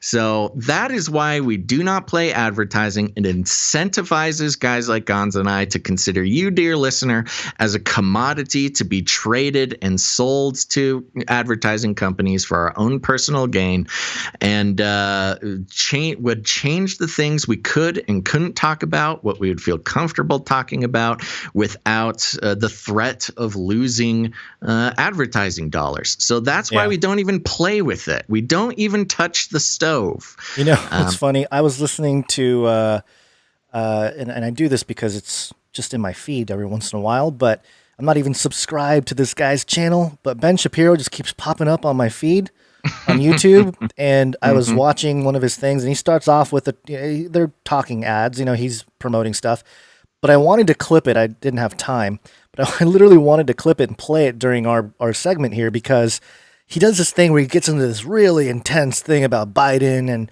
and upholding the Constitution and, causing issues with the democracy and just the lies and but also, and then he just goes right into it. No break, nothing. He's, Joe Biden, democracy, Constitution. But first, everybody loves waffles. He goes into this waffle ad. Loves waffles. And he goes from this really intense monologue about the Constitution and threat, and then he goes and talks about waffles for 2 minutes. And I'm like, man, this is what we're talking about. I kind of started getting into what he was saying a little. I'm like, oh, what is he talking? Oh, it's kind of crazy. But then the waffle thing just killed it. I'm like, oh, I don't want to hear him talk about waffles for 2 minutes. But that's kind of what we're talking about. It just makes me cringe so much. Runk Smash in the Twitch chat says, can we get a CCR episode about the evils of advertising? We literally could make a really good CCR episode about advertising. I mean, it is as diabolical as a lot of the other crazy stuff we talk about. So maybe we will. Maybe that's what we need to do. But anyways, that's why we are on the value for value model. That's right. No advertising here. Instead, we let you, dear listener, decide the value of the pieces of media that you enjoy. You don't want no advertising company to decide the value of Canary Cry News Talk. You are not just a listener. You can be a producer and decide what the monetary value of this show is. And you can do that, first of all, by heading over to patreon.com/CCNT for Canary Cry News Talk. And let's see. Let's see who did that this week. Since Monday, we have one new producer, and everybody needs to give a round of applause to our new producer, Melissa A. Thank you, Melissa. See, we applaud our producers while the mainstream media applauds the jab. The jab, jeez. Okay, thank you very much, Melissa A. And yes, don't worry, everybody. This section will be short, but all the more reason to thank you, producer Melissa A. Next, we have patreon.com/Canary Cry Radio. That's patreon.com/Canary Cry Radio. And we have we have an upgrading producer, and that is producer Martin B. Thank you, producer Martin B. Thank you very much, producer Martin B. So that's all for the Patreon producers. Thank you so much to producer Melissa A. and upgraded producer Martin B. Thank you for producing the show. It is the only way that we can continue doing the show with a clean conscience. We appreciate you. Now, if you're out there and you want to become a producer, Patreon is not the only way. Some people don't like Patreon, and that's okay. You can head over to canarycryradio.com/support. canarycryradio.com/support. That's right. canarycryradio.com/support. There's a lot of literature on that page that you can hear more about the value for value model. But there's PayPal options. You can become a monthly producer, which we appreciate all of our monthly producers. That goes a long way towards laying down a firm foundation to keep the show going. And but there's also, if commitment is not your thing, there's also one-time producerships in any amount you like through PayPal. There's also cryptocurrency options, etc. Gons, who is coming in on the PayPal? PayPal, we had one new, or at least a one-time give support person here. Ciara coming in. Thank you, producer Ciara. Thank you very much, producer Ciara. She said happy holidays. So thank you, producer Ciara, and all the recurring people there. And that's it for PayPal. So okay, there we go. Short and time. sweet. Are we going to do the knighting on Friday? I was hoping so because let's producer, do it. We need a couple more pieces of information. Yes, producer Aaron out there, if you're listening, we need try harder with the name and everything. No, the name is fine, but we need his protectorate. Oh, yeah, I know, but I asked him for a knighthood name, and he just said Aaron. Well, I think the name is fine. But think he so? needs a protectorate. Okay. Yeah, he needs to choose his protectorate. All right. There you go. Thank you. For those who don't know, we have the Canary Cry Roundtable of Knights and Dames, and those are special producers that we like to honor because over the years they have supported the show in the amount of $1,000 or more, and they are just wonderful people. Now, there's other ways to produce the show if financially is not in the cards for you. That's okay. Here on the value for value model, we have many options to produce the show. It's not just all about your money. Gons, you want to tell us about it? Yes. So you can send us jingles and songs that are show oriented, and we'll play it on the playlist. Today we're going to actually have a new song at the end of the show mix, and it is from producer Arnie, I believe. Producer Arnie, he wrote a song called "Yoked to You," Canary Cry. Oh yeah, and the lyrics are a little hard to understand in the mix there, but I'll play a few seconds of it so you guys can take a listen here. Going there, it is. Little pop punk. Get my drums out.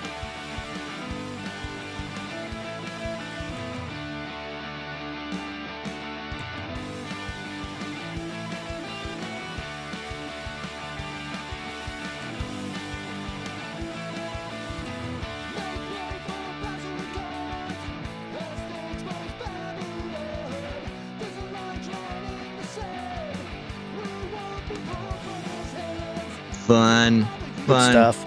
Very good. Thank you, producer Arnie. We'll be playing that at the end of the show and during the Canary Cry mixtape. We might need to boost the vocals on that a little bit. I know. I was going to say, talk to Arnie. Yeah, boost the vocals. The lyrics you just heard there: "Make way for Basil and Gons as they expose Babylon." Woo! There's a line drawn in the sand: "We won't be pulled from his hand. To the Father you lift us up." Jesus, so good lyrics. Yeah, put it more front and center. Yeah, but I get it. I understand the wanting. That's always a the thing. If you to mix your own stuff, you always put the vocals lower. I know. So, yeah. But that's good. Very good, Arnie. We'll play it at the end of the show, and maybe we'll try to boost the mix there a little bit. And the other way you can support the show with your time and talent is with artwork. Woo! Uh-oh, what happened? What happened to my art jingle? Here it is. One art, please. I'm having issues with the computer. It's doing interesting things. The first one, laggy. Yeah, the first one here is from producer Allie, and producer Allie drew a picture of me playing the drums. That's right. You've got your she even did a great job of depicting your green screen drumsticks. Right. You'll notice if you get in there close that the drumsticks are invisible up until about the top third. She pays attention to the details. So great job. And I'm on a 5-piece drum set, and the kick drum name there, Canary Criers. Kind of like like an old band from the 60s or whatever. And then Over to my left, is that my left? No, over to my right is Z from China. Xi Jinping. And he's clapping because we are entertaining. Yes. He loves your drumming. He loves my drumming. That I don't know why, but yeah, there you go. We must have said something. It's like Xi Jinping spying on your drumming, Gons. Yeah, the piece is called... He looks like he's enjoying it. He's got his Winnie the Pooh bear face there. I thought it was a panda. But either way, yeah, it's the same. The piece is called Big Brother is Watching. So that's racist. There you go. You're racist. It's not a panda. It's Winnie the Pooh. That's the whole thing. Oh, that's right. You're right. Yeah. Okay. So thank you, Producer Ali. Keep it up. Fantastic job there, as usual. And then we have art from Barzilai. Yeah, Barzilai coming in with another Canary Cry I Spy. Yes. That's so fun. I posted that on Facebook. Unfortunately, we're like, I have, anyways, nothing I ever post on Facebook makes it anywhere anymore. They don't want me spreading the good news, but I did post it on the Facebook because it's a fun game. It's the Canary Cry I Spy, and in this one, we have a second edition. And on the Canary Cry I Spy list, you've got things like Samurai Gons, Basil Podcasterson is in there. You've got BD Beast Police Force, Interdimensional Invaders. Oh, good. We always got to have those. Drone Strike Save Lives. Let's see. Ooh, Canary Cry album art is in there somewhere. Mutant Spider Cat. Pizza Illuminati, Masonic Gestapo, all sorts of good stuff. A fun Canary Cry I Spy game for those who have an eye to detect the deception. Yep, there you go. So thank you so much, Producer Barzilai. Also wanted to thank Jade Bouncerson, who I believe is Ebony Blaze, which is Producer Charlie. There's multiple names there. But for the timestamps. Appreciate that. Yes. Continue to do that. We really thank you for that. Thank you very much. And just a mention of the Canary Cry merch perch.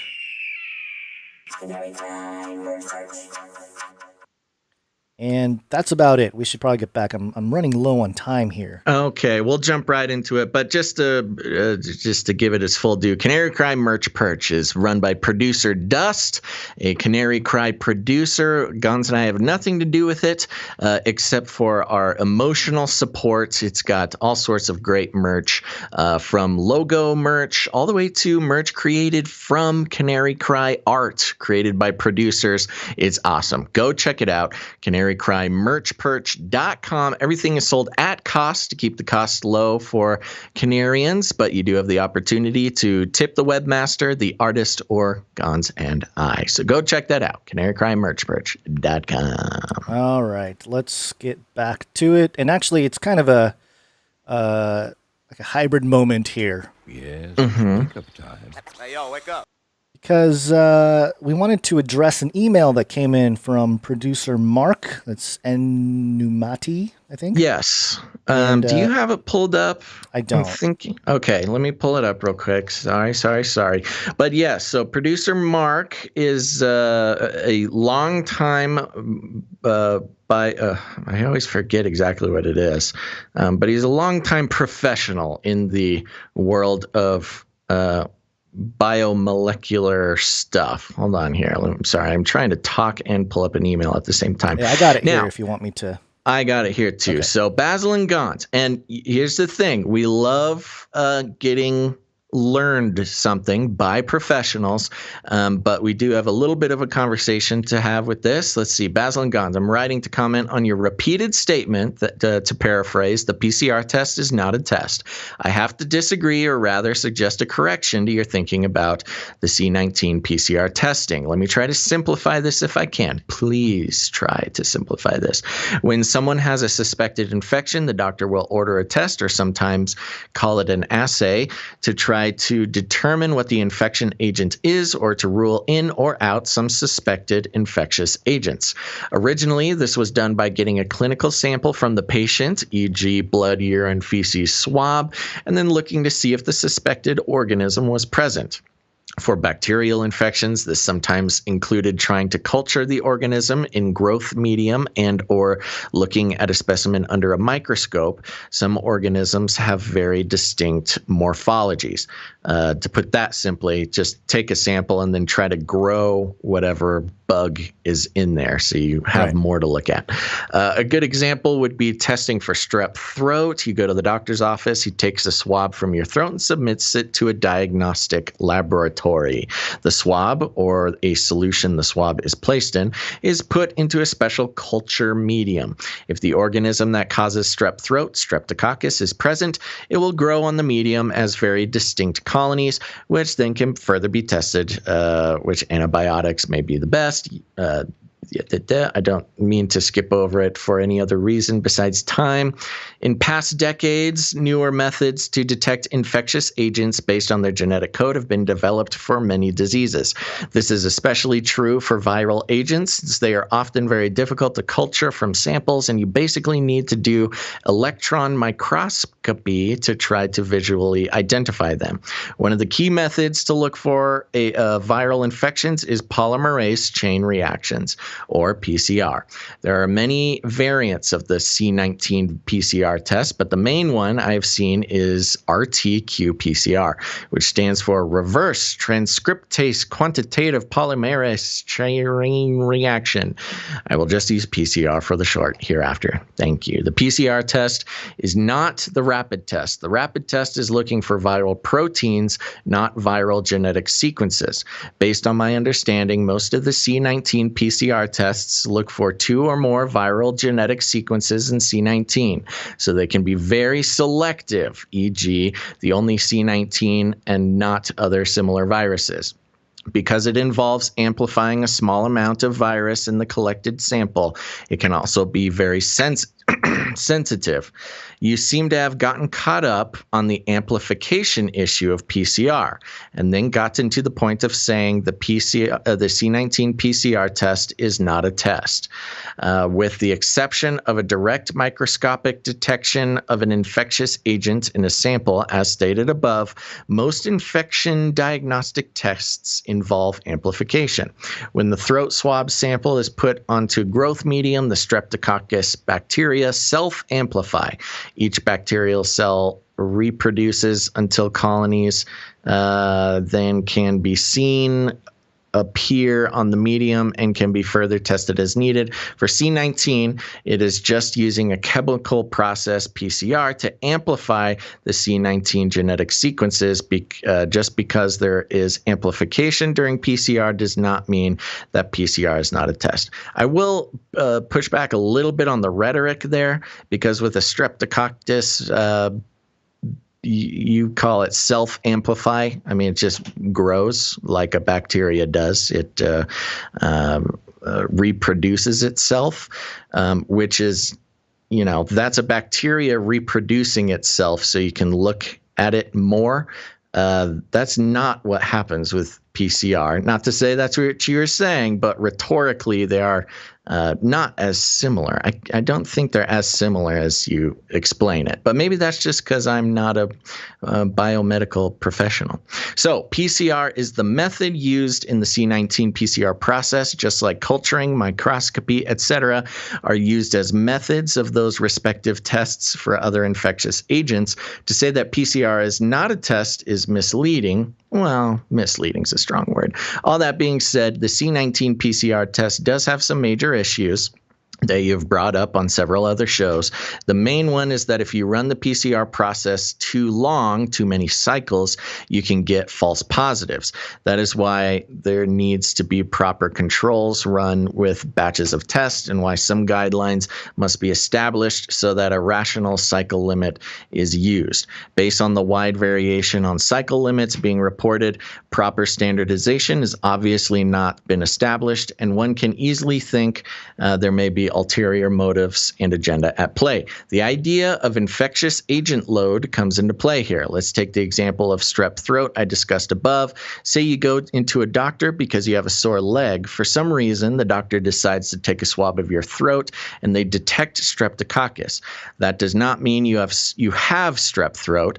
You do not have any symptoms of strep throat. You have a sore leg. We are exposed every day to many bacteria and viruses, most of which are easily dealt with by our amazing immune system. So just detecting an infectious agent in a sample does not mean you have an infection.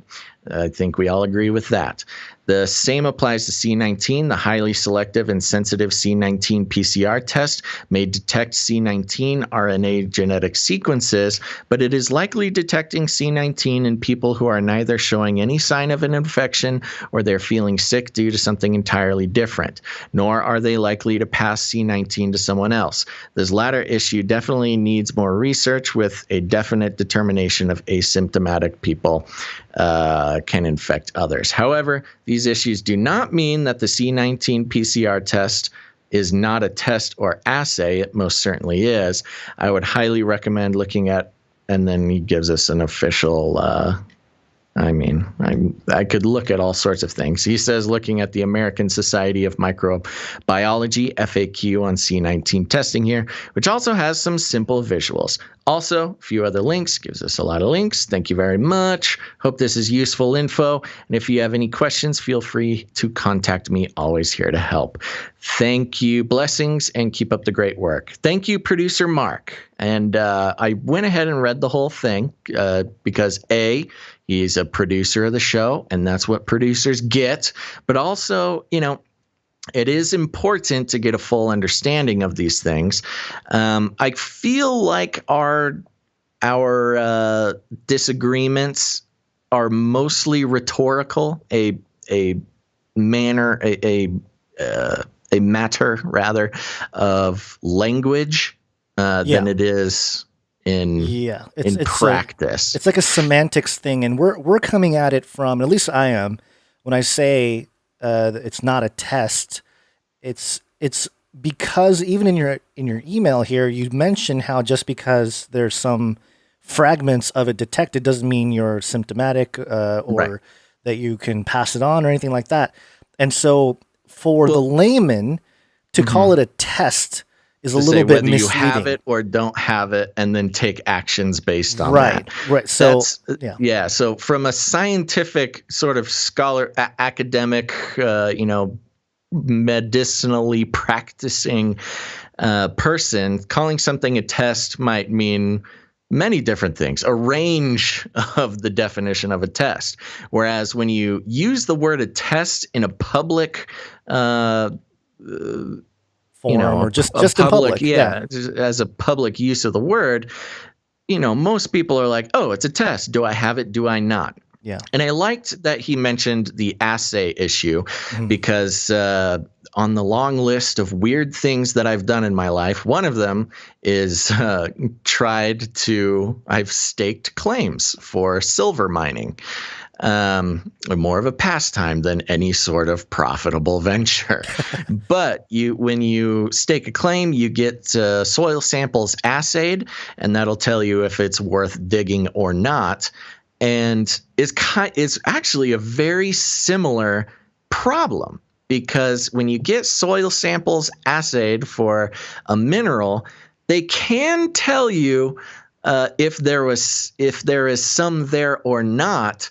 But a lot of times you can get such a small sampling that you don't really know if it's really there or not, and it's just not very helpful as a test. You're like, well, yeah, there's silver extant in this soil sample, but there's no way to tell. There's no practical thing you can do with that information, because it may have just as much silver as, the next guy. Doesn't mean there's any silver on your plot. Right. And in the same way, it's not very helpful at all as a test in a lot of cases, but at least a practical test in the sort of colloquial usage of the word test. Right. But you have some more. Well, I mean, I have the Kerry Mullis clip here talking about it. He doesn't explicitly say that it's not a test, and I'm sure this has been played before, but this is Kerry Mullis, the inventor of the PCR. We'll call it a test. Okay. But here it is. How do they misuse PCR to estimate all these supposed free viral RNAs that may or may not be there? I think misuse PCR is not quite. I don't think you can misuse PCR. No, the results, the interpretation of it. See, if you can say, if they could find this virus in you at all, and with PCR, if you do it well, you can find almost anything in anybody. It starts making you believe in the sort of Buddhist notion that everything is contained in everything else, right? I mean, because if you can amplify one single molecule up to something that you can really measure, which PCR can do, then there's just very few molecules that you don't have at least one single one of them in your body, okay? So that could be thought of as a misuse of it, just to claim that it's meaningful. It is. No, there's very little of what they call HIV, and what's been brought out here by Phil Pott and Isai already, the measurement for it is not exact at all. It's not as good as our measurement for things like apples. An apple is an apple. You know, you can get something that's kind of like, if you got enough things that look kind of like an apple and you stick them all together, you might think it is an apple. But and HIV is like that. Those tests are all based on things that are invisible, and the results are inferred in a sense. PCR is separate from that. It's just a process that's used to make a whole lot of something out of something. That's what it is. But it's not. It doesn't tell you that you're sick, and it doesn't tell you that the thing you ended up with really was going to hurt you or anything like that. So there you go. That's where we kind of got that notion of it's not a test, is the inventor of PCRs sitting there and sort of explaining the nuances of how, again, you can take anything and make it seem like it's there. It's an amplification process that you can use to amplify the amount of any molecule that you're looking for. Right. Now, I don't know if it can detect silver in my soil sample. I just mean, in the context of looking for some viral disease. Now, as you heard in there, PCR, one of its biggest past uses was for HIV, which, of course, Anthony Fauci had a big hand in. And also, Anthony Fauci was just as much of a controversial figure back in the HIV, in his days working in the HIV realm, as he is now. And in fact, had similar conspiracy theories floating around him back then. But that's neither here nor there. Yeah. So, I really, really do appreciate producer Mark sending these notes in. It's always, I love hearing all sorts of different sides of it. It sounds like this is a bit more of a rhetorical disagreement or divergence. Or just a semantic use of it. And this is part of I think it speaks to a greater issue of what we're dealing with right now, which is that the scientific community has their verbiage, or any community of professionals has their own verbiage, and it's very exclusive and very specific to what they're talking about. I listen to my wife talk about whatever she talks about in all of her with her job, which she's a manager, a senior manager of a medical supply company for the IT end of it. And I sit there and listen to her meetings, and I'm like, I have no idea what they're talking about. Literally, they use language that is completely different. I understand the words, like I understand they're speaking English, but how it's applied and what it means is a little bit different. So that divide between what professionals use as certain words and how it is consumed or projected onto the greater public, that chasm there is what I think we're talking about in trying to clarify what exactly is taking place with the PCR, and just call it a test. Well, yeah, okay. In the medical professional, it clearly is a test to test for something. But if you're talking about in the general public, if they just want to know, hey, am I sick? Do I need to quarantine? Yeah. Do I need to take hydroxychloroquine or whatever your Am I going to die be? from C19? It's not exactly clear that a PCR is going to or the results of the PCR are going to give you the result, the kind of outcome or the information even to to give you an informed, informed situation of what's going on. But I do have producer Mark points out at the end of his email there that there's obvious problems with PCR, mainly being that depending on how you run the test, you can say, oh yeah, you just got a little tiny fragment in there, no big deal. If you're not sick, you're okay. Or you can crank it up and go, oh my gosh, you're a super spreader. Well, let's you want to hear what Daddy Fauci had to say about it real quick? I have a clip of that too. Yeah, let's hear it. Science is truth. This week in Virology, the podcast about viruses, the kind that make you sick. NPR. Right. There have been a number of reports of patients who shed viral RNA for weeks, as determined by PCR. It doesn't seem to be infectious virus. And the real question is, are they a threat for transmission? And I'm wondering if you think we could use a cutoff of viral loads determined by PCR to say this patient is no longer infectious, can go home, can go to a nursing facility. Because right now the physicians are really having a hard time with that. Right. Again, a good question. And what is now sort of evolving into a bit of a standard that if you get a cycle threshold of 35 or more, that the chances of it being replication competent are minuscule. So that if somebody, and we have patients, and it's very frustrating for the patients as well as for the physicians. Somebody comes in and they repeat their PCR and it's like 37 cycle threshold. But you almost never can culture virus from a 37 threshold cycle. So I think if somebody does come in with 37, 38, even 36, you got to say, it's just dead nucleotides, period.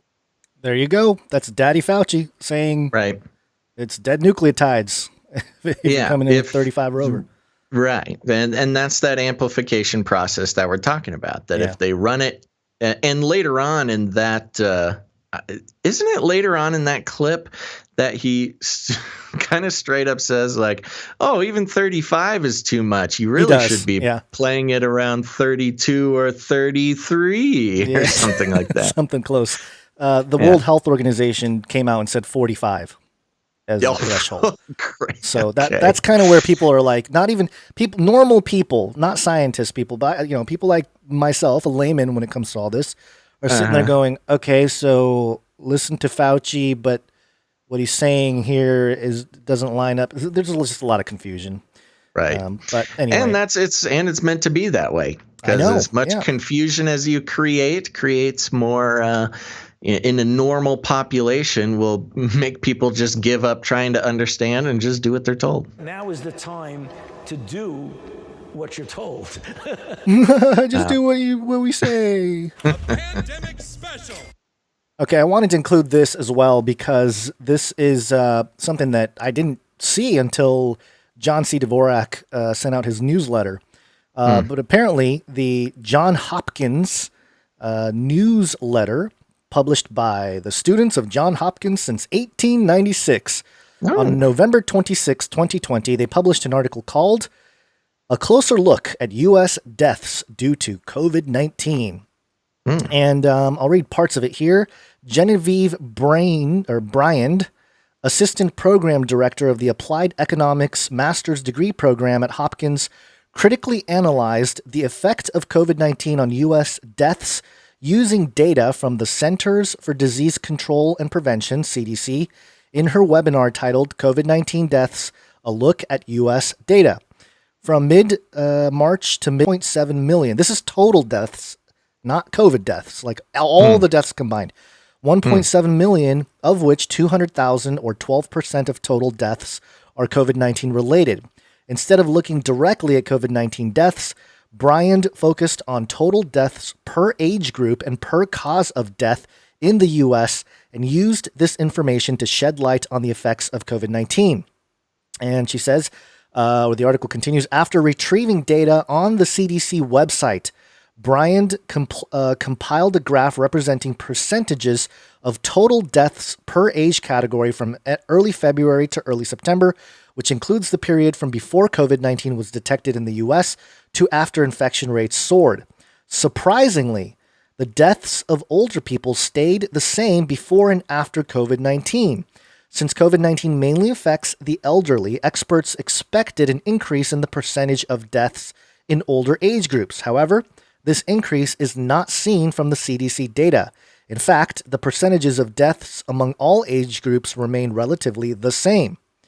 And then I won't read. I'm going to skip a couple parts here for purpose of time. Therefore, according to Bryant, not only has COVID-19 had no effect on the percentage of deaths of older people, but it has also not increased the total number of deaths. These data analyses suggest that, in contrast to most people's assumptions, the number of deaths by COVID-19 is not alarming. In fact, it has relatively no effect on deaths in the United States. This comes as a shock to many people. How is it that the data lie so far from our perception? To answer this question, Brian shifted her focus to the deaths per causes ranging from 2014 to 2020. There is a sudden increase in deaths in 2020 due to COVID-19. This is no surprise because COVID-19 emerged in the U.S. in early 2020, and thus COVID-19 related deaths increased drastically afterward. Analysis of deaths per cause in 2018 revealed that the pattern of seasonal increase in the total number of deaths is a result of the rise in deaths by all causes, with the top three being heart disease, respiratory disease, influenza, and pneumonia. This is true this is a quote, "This is true every year. Every year in the U.S., when we observe the seasonal ups and downs, we have an increase of deaths due to all causes," Brian pointed out. When Brian looked at the 2020 data during that seasonal period, COVID-19 related deaths exceeded deaths from heart diseases. This is highly unusual since heart disease has always prevailed as the leading cause of deaths. However, when taking a closer look at the death numbers, she noted something strange. As Brian compared the number of deaths per cause during that period in 2020 to 2018, she noticed that instead of the expected drastic increase across all causes, there was a significant decrease in deaths due to heart disease. Even more surprising, as seen in the graph below, this sudden decline in deaths is observed for all other causes. And it shows a chart here. And it goes on. This trend is completely contrary to the pattern observed in all previous years. Interestingly, as depicted in the table below, the total decrease in deaths by other causes almost exactly equals the increase in deaths by COVID-19. This suggests, according to Brian, that the COVID-19 death toll is misleading. Brian believes the deaths due to heart disease, respiratory disease, influenza, and pneumonia may instead be recategorized as being due to COVID-19. The CDC classified all deaths that are related to COVID-19 simply as COVID-19 deaths. Even patients dying from other underlying diseases but are infected with COVID-19 count as COVID-19 deaths. This is likely the main explanation as to why COVID-19 deaths drastically increased while death by all other diseases experienced a significant decrease. Quote, "All of this points to no evidence that COVID-19 created any excess deaths. Total death numbers are not above normal death numbers. We found no evidence to the contrary," Bryant concluded. And it goes on for a little bit longer, but you get the gist of it here. As we suspected, the way this is more of a category error than it is, just a pandemic. Yeah. And the actual Johns Hopkins newsletter retracted on this article. They pulled it after 4 days of being, maybe less than that, 3 days after it was published. And in their stead, they published this note. And in the note, it says the newsletter, this is now the Johns Hopkins side of things on why they decided to pull the article. They said that we decided on November 26th to retract this article to stop the spread of misinformation, as we noted on social media. And then they go on. The newsletter is an editorially and financially independent student-run publication. Our articles and content are not endorsed by the university or the School of Medicine, and our decision to retract this article was made independently. Brian's study should not be used exclusively in understanding the impact of COVID-19, but should be taken in context with the countless other data published by Hopkins, the World Health Organization, and the Center for Disease Control and Prevention. As assistant director for the Masters in Applied Economics program in Hopkins, Bryant is neither a medical professional nor a disease researcher. At her talk, she herself stated that more research and data are needed to understand. She's a student. She's not a medical professional because she's a medical student. And she herself stated more research and data are needed to understand the effects of COVID-19 in the U.S. Well, duh, that's what everybody says. But it's very fascinating how there's no actual refutation of the data here. They just go after Bryant, the character. This is a clear ad hominem. It's like, oh, it's not a real professional. Yeah. And then just saying that, oh, you got to take this information with other things we've published on Johns Hopkins. So did not address the actual elephant in the room, which is the data, which if we take the advice of Daddy Fauci, science is truth. We should listen to the data, right? We got to listen to the science. But when it's not, when it doesn't feed the narrative, they have to yank it. And so the only place you can find this article is in archive.org. And it's really funny. I shared it on social media, and I got a response. Somebody hit me with the link, the link back. And nice. They hit me with the link that said that basically the headline was archive.org helping spread misinformation. And I was like, wait a minute. So you're going to dismiss all the data that's presented here and just go after the medium, archive.org? Really? Yeah, that's your argument?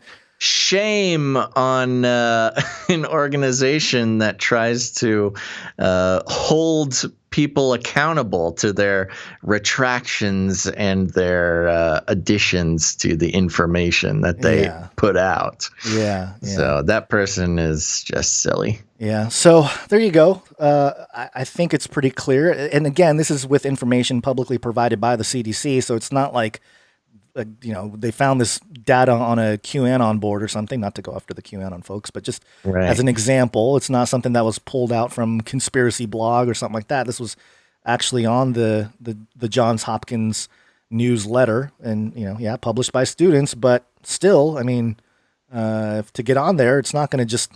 Well, yeah, because students won't lose funding by telling the truth. Exactly. So... just thought I'd throw that out there for more ammunition for anybody that's trying to say like, oh, the crazy pandemic.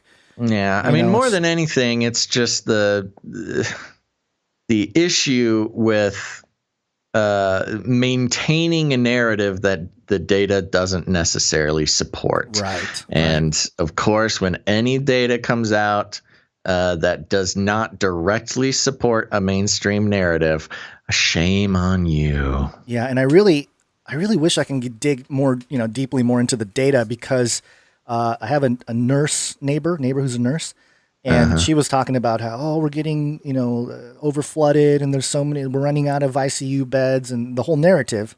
And she's a nurse, so I believe her. But I also want to say, okay, wait a minute though. How do we know that the issues people are having aren't just from other things? Like it's a categorization situation here, and there's just no way to really tell. And I think even the medical professionals, the nurses themselves, you got some saying that this is all a scam and coming out with it. Well, and blowing the whistle. the main thing is, I don't think you or I disagree on the fact that COVID-19 is a real disease, and it probably is being found in a lot of people. I don't think that's really any sort of disagreement. It's the weaponization of that. The issue being what choices are being made to shift society when the total death count is really not that different than it is year to year, or at least according to the CDC information. Yeah. what the actions that are being taken by elected officials, unelected officials, the social shaming that happens, the control over society, economics, and such. The problem is not, is the disease extant or is it not? Is the real issue is, can we really tell people that they can't go to work or run businesses and stop feeding their children or not see their grandma or be publicly shamed for this or that because of it? That's the big problem. I mean, I don't know. There's all sorts of theories about the existence of COVID-19 and its categorization as whatever. I mean, it is a coronavirus, like a cold. I'm not calling the coronavirus, I'm not calling COVID-19 the cold, but, some people call it akin to a flu or a bad this or that. That's not even really the question. The big question is, does our government have the right to do what they're doing? Most of the time they do not. And is it overall healthier or less healthy in the overall scheme of things to shut things down such that children aren't able to eat at night and shut down, whether it be social services or charities or businesses, or uptick in suicides and drug use and domestic abuse and all these things? Is that really the right reaction to what's going on? And that's the biggest problem. Yeah, it's that part of it is really frustrating to me. That's what drives me crazy. Is that you have all these folks just kind of going along with the narrative, and how much of the media is complicit in creating, a social psychosis, almost a physiological response where they're all freaked out because, oh my gosh, I tested positive. I have to go to the ICU. I'm going to die. That part of it, the psychological part of it, affecting your physical body and maybe, some other issues popping up.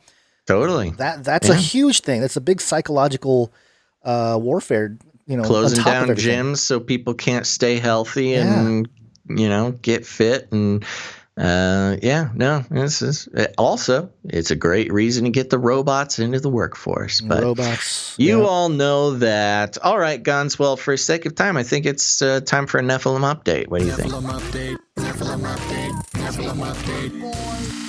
This is from audible.com. Oh, a Nephilim thriller is the name of this. Devil's Den, a gripping supernatural thriller. And this is what it says here. My name is Stephen Cabot, and I'm a former spy with a dark past. I'm trying to change, but some habits stick with you, and killing is one of those habits. Oh, no. I've recently started seeing demons and have even had to fight a few. I suspect it has something to do with my crazy mother. She killed my father when I was young, claiming he was a demon. I figured she was nuts, but now I'm not so certain. I've returned home to uncover the truth about my past when my old flame, Kate, asks for my help. I haven't heard from her in 16 years, but I owe her. A mysterious cult has kidnapped her teenage daughter, and I'm the only chance she has to get her back. What seems like a simple case turned into a much larger fight between light and darkness. It appears that both heaven and hell want to use my services, which forces me into a rather difficult choice. To make matters worse, a fallen angel wants an unhealthy romantic relationship with me and won't just take no for an answer. Or at least that's what I think. But to be fair, I only have a tentative grasp on reality at the moment. Whoa. Okay. Yeah, that's Devil's Den, a supernatural thriller, a Nephilim thriller. Okay, sounds like a blast. Find it on audible.com. Audible.com, 9 hours and 33 minutes. Oh, wow, that's a decent listen there. Yeah. We're not sponsored by Audible. Nope. Okay, sounds good. Did we do it? Should we land the plane? Oh, wait, I got to read this part. Evolved Publishing presents an intriguing, thrilling look inside A great battle between good and evil, possibly leading to the end days, with the first book in the award-winning A Nephilim thriller series. A Nephilim thriller. Okie dokie, everybody. There you go. That's all we got for you this Wednesday. Thanks for being here. Thanks for listening. And thank you to those who are watching live. And remember, if after every episode, we do post these on our RSS feed on whatever podcast player you use.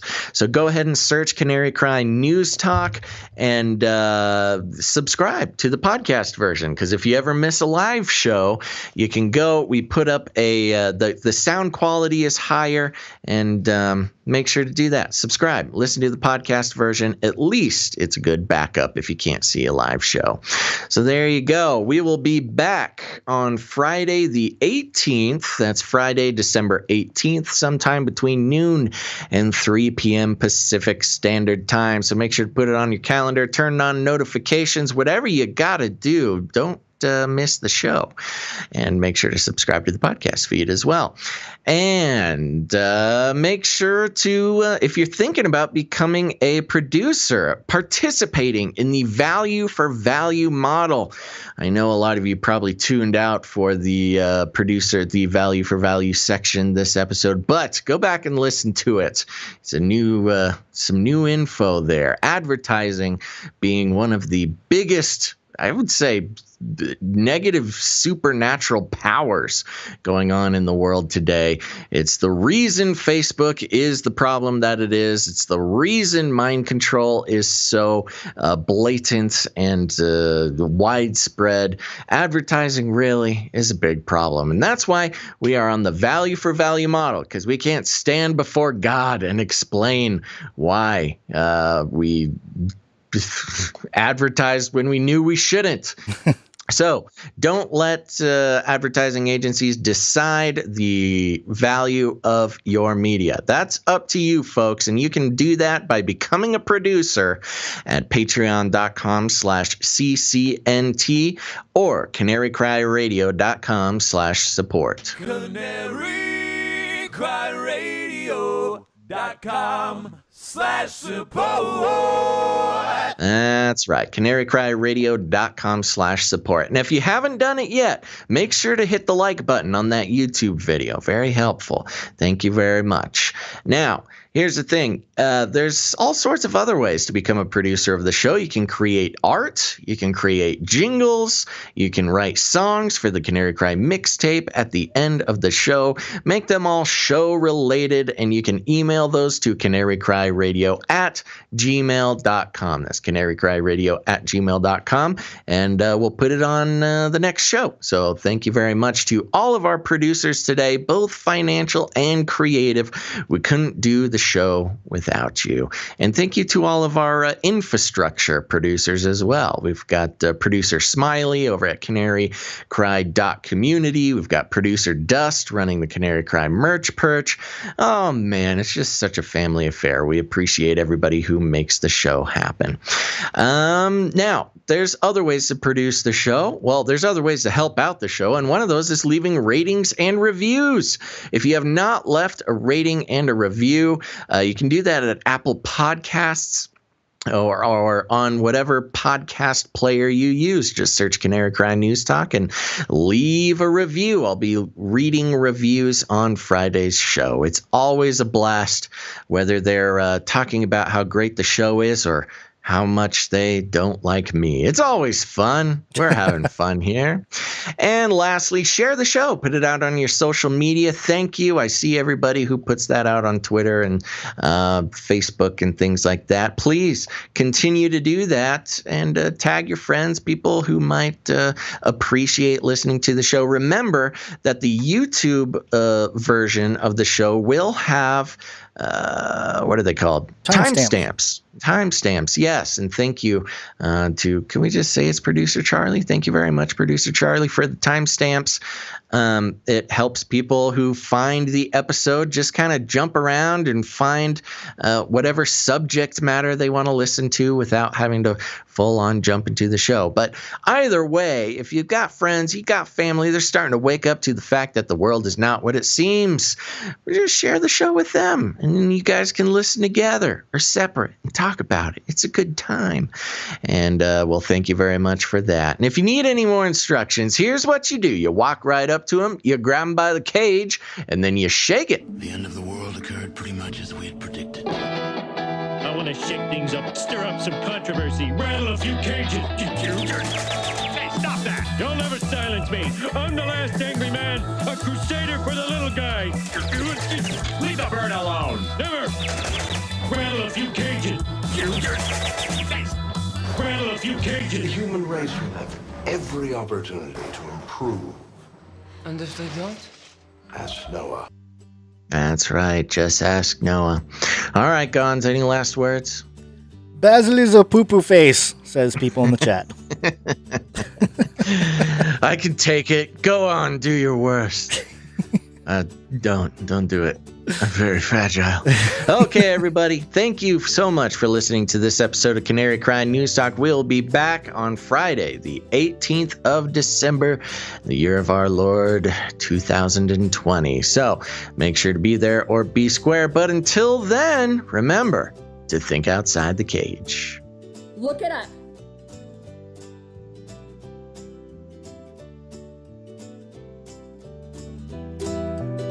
He's a Satanist. Stop this progress before it is too late. You can't handle the truth. Shoo, hallelujah.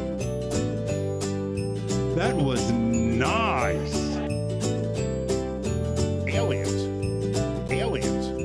Aliens. Aliens.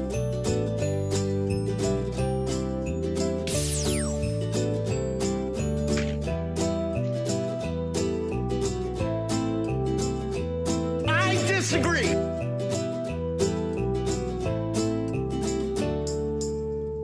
Remember, reality is an illusion. The universe is a hologram. Buy gold. Buy! Canaries in a cage. I want to shake things up, shake things up. I want to shake things up, shake things up. Leave the bird alone. I want to stir up some controversy. I want to rattle a few cages.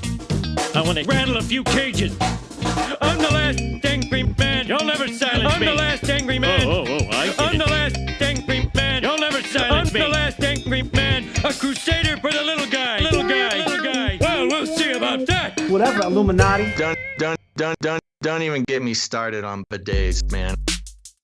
Bidets, man. Bidets, man. I'm telling you, you were living the life, man. Bidets, man.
Fun fact, I believe it was another fun fact.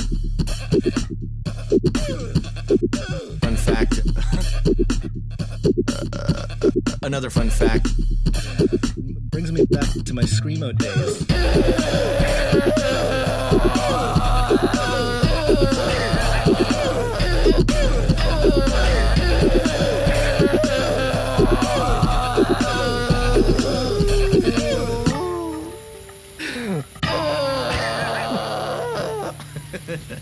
For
future humans will be confined in a people's zoo. People, I'll keep you safe and warm in my people's zoo.